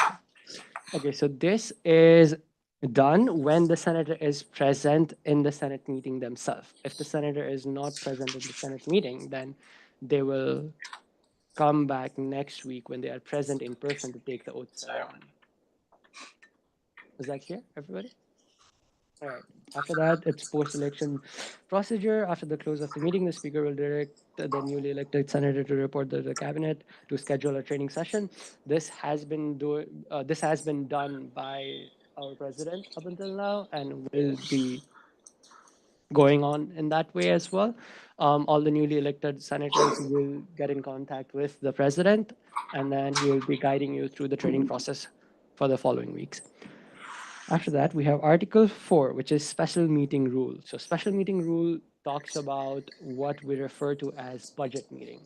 So for all the senators that are not aware about how budget meeting works, this talks about in detail on how budget meeting works. I'll just briefly go through them. First of all, Section 1, special meeting. The rules governing special meeting of Student Government Senate are established in Article 1, Section 3 of Student Government Constitution. So for anybody that does not have a copy of the Student Government Constitution, you can feel free to email me, and then I will forward you the Constitution documents. Yes, Senator? It's available in the Teams also. It is. It is, but for any of the new senators that are not able to navigate through it right away before the training session with the president and still wishes to learn about it, let's say by the end of the day, you can still feel free to email me, and then I'll give it back to you. Yes, it's Vice President Kathleen. Motion Article 4 and onwards for next week because of speaker's voice. Yes, John. I'm also suggesting, upon my review of this document, I'm going to be suggesting some significant modifications for Section 4. So I think we could present that at that time as well. Thank you so much. Any seconds to the motion? Second. Any dissents? All those in favor, please raise your placard. All those against it? And it's nothing here passes. So subsection 4 and onwards will be discussed on the following week. Okay, but on the following week, we do have to end the meeting quicker. So yeah, okay, that works. So on the following week, we'll be talking about Article 4 special meeting rules and Article 5 resolution. If there is any changes on the documents, it will be provided to all the senators by the end of this week. All right, is that clear, everybody? So do we have any announcements? Yes, Senator Ray, followed by President Colleran, followed by Senator Olson. There's a paper in the student government office that I'm trying to get everyone involved in the 93rd student government to sign. So it has my signature, it has Senator Hillica's, it has President Colleran's. So yeah, if you could sign that, I'd really appreciate that. Thank you. Yes, hello everyone. So yes, our advisor John Volkock did a really good job presenting the budget meeting and the budget kind of operations we're doing for Senate. The biggest one that's on our mind right now is the activity fee and the athletic fee, and both those will be active on March 25th. And because it's a longer meeting, we'll be going from noon until the meeting ends. So please, please, please mark your calendar for March 25th. I'll continue with those reminders as we go across Senate. If you have a class at that time, that class can and will be excused. So your attendance to that at March 25th at noon is mandatory. Thank you so much, y'all. Thank you, Senator Olson. I just have some quick updates for the Fed task force since Jonathan is not here. If you want to get more, we have a meeting for the legislative affairs at 6:30, which is coming up really quick, but I'll try to be really quick with this. We have Jonathan's compiled a list of basically some things that just can be announced pretty broadly. Campus policy towards ICE and its sister organizations. Make sure to let everybody know that campus security is the first line of defense. If ICE is seen near campus or on campus, and they should be called and alerted. Students have the rights to be peacefully around them and to observe. Jonathan has been in discussion with key cards and more private spaces on campus, but since we have more older buildings, it's been going really slow, and they have addressed some of our concerns, but it's going to take a while. Very big thing, if you have any students that is fearful of coming to campus, there is campus security safe walks, which you just call campus security. They will bring you to campus and to work or this or that. Furthermore, if you're still feel not comfortable in your safety coming to campus, there is a emergency grant for possible lost wages. It's just a confirmation, not an expansion, according to Jonathan. Currently, Jonathan is working with to create some policies for student employers, for ICE, and he is currently working to increase the rights and the knowledge of rights for students, and distributing material from Students United and Monarch. I don't know how to pronounce that. We're also in discussion figuring out possibly with some medical organizations through possible Students United for Stop the Bleed courses that are coming to campus later this February. I believe that is, but not confirmed, February 27th. And then currently the last couple things is academic affairs is shoring up their ability to work with students to make accessible online classes on a needs basis. And then that is basically it. Thank you so much. Senator Hilica, following that. Oh, question? Okay. A point of clarification, the Stop the Bleed workshop is happening on February 26th. Oh, 26, okay. All right, thank you so much. Senator Hilica. Thank you, Mr. Speaker. Just a couple quick announcements. Number one, just one more time, Coffee and Conversations. The one for February is happening on the 25th, 12:30 to 1:30 p.m. Location southwest corner of the library. Please, please, please tell students about it. Try and get people in there. We'll have advertising materials ready to go by the end of this week, hopefully. Beyond that, City Council meeting is happening next week on Monday at 6 p.m. If anybody's interested in attending with me, just send me a message on Teams, or if you have my number, give me a text or an email, anything will do. And I believe that's all I have for my announcements. Thank you so much. Vice President Kafle. Adding on to what President Coleman said about the project meeting starting at noon, we do recognize that there might be fasting for some of the culture then. I think Ramadan falls around that time. So, or if any of the other culture and your cultural beliefs is stopping you from something like having dinner early and stuff like that, we are, please reach out to us and we will probably have like a 15-minute break after sunset and you guys can have your dinner. And if something is stopping you, just let us know and we are more than happy to accommodate you in that sense. I'll probably make an announcement next week as well when all the senators or most of the senators will be present in this room. Thank you so much, Vice President Kafle. Do we have any other announcements? John? Oh, yeah, Mark. I just have a question to Andrew. The long meeting you're talking about starting at noon instead of 3 o'clock, Yes. Okay, I wasn't aware of that, so I just, that decided recently? No, it was announced in the first Senate meeting. Thank you so much. Any other announcements?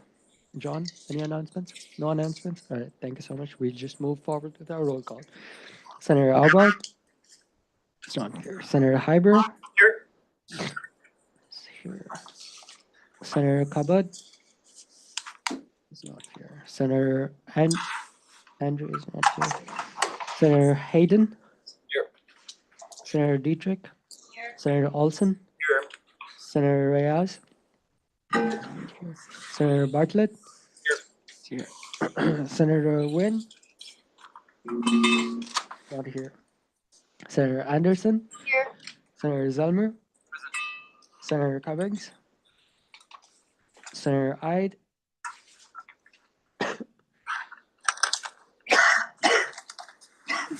Senator Hiluka? Here. Senator Knauer? Here. Senator Andrioli? Not here. Senator Stokes? Not here. Senator Helsted? Not here. Senator Reyes? Senator Liu? Senator Ray? Here. Senator Wickersham? Here. Senator Beckerman? Senator Willie? And Senator Felsner. Thank you so much. Vice President Kafi, President Corin, and Speaker Tapa. Thank you so much, everybody. It's currently 6:16 p.m. and I call this meeting adjourned. Thank you. Senators, I need your picture over here. Awesome sauce. Awesome sauce. What a Senate meeting. Sorry, guys. 6 p.m. next week on Monday. Mr. Jack and I, we need to have a little conversation. I hope no, you'll be there anyway. I can try to get out of it, but they're not happy because I've already tried to get out of work 2 times for meetings. Can you try and get the city council meetings off? I can do that continuously. It's every other Monday, so it's not like. Right over here. I'll just probably miss this one. Yeah. Willie. Ashley's One thing I don't know. Oh, what the hell? Makes me get a picture of the. Tyler? Oh, Jack's perfect, Jack. Alright, thank you, sir. Welcome. Senator Tyler, Senator Jack. Imagine if we just started saying first names. Literally Senator Nolan. Senator Hayden. The funniest thing ever. So, I can't President Ray, Andrew. I want to be your secretary. Half of my committee is. Question. Yeah. So, is there any way, have you thought about switching the time? I know that the cabinet wants us to do it at 3:15 or whatever. Yeah. Honestly, at this point, with the amount of people that can't make it, it might just be worth it to find a different spot. A lot of people show up to yours or? Yeah, mine is usually pretty good. Today was sucky, but I had a lot of. Yeah, today was sucky. Where were you? This is what I did. I was in the heritage room. Yeah, I noticed. I was gonna ask you. I know. I have to be in the heritage room. And my hair looks chopped. I was staring at my hair in the camera and I was like, oh my goodness. Dude, they got me on camera. Choking myself out in the beginning. I'm basically That was so fun. I'm not. The way you So turned he's around when they asked if you. super good time. That guy submitted an application. He's got an application still pending. 9 for a good Tell us time. about it. Maybe I'll control That is him. Changing the meeting. That is, yes, that guy's name is that. Very book. I'm gonna be on the spot Monday through Thursday. That's the same time. Would he chauffeur me? I basically.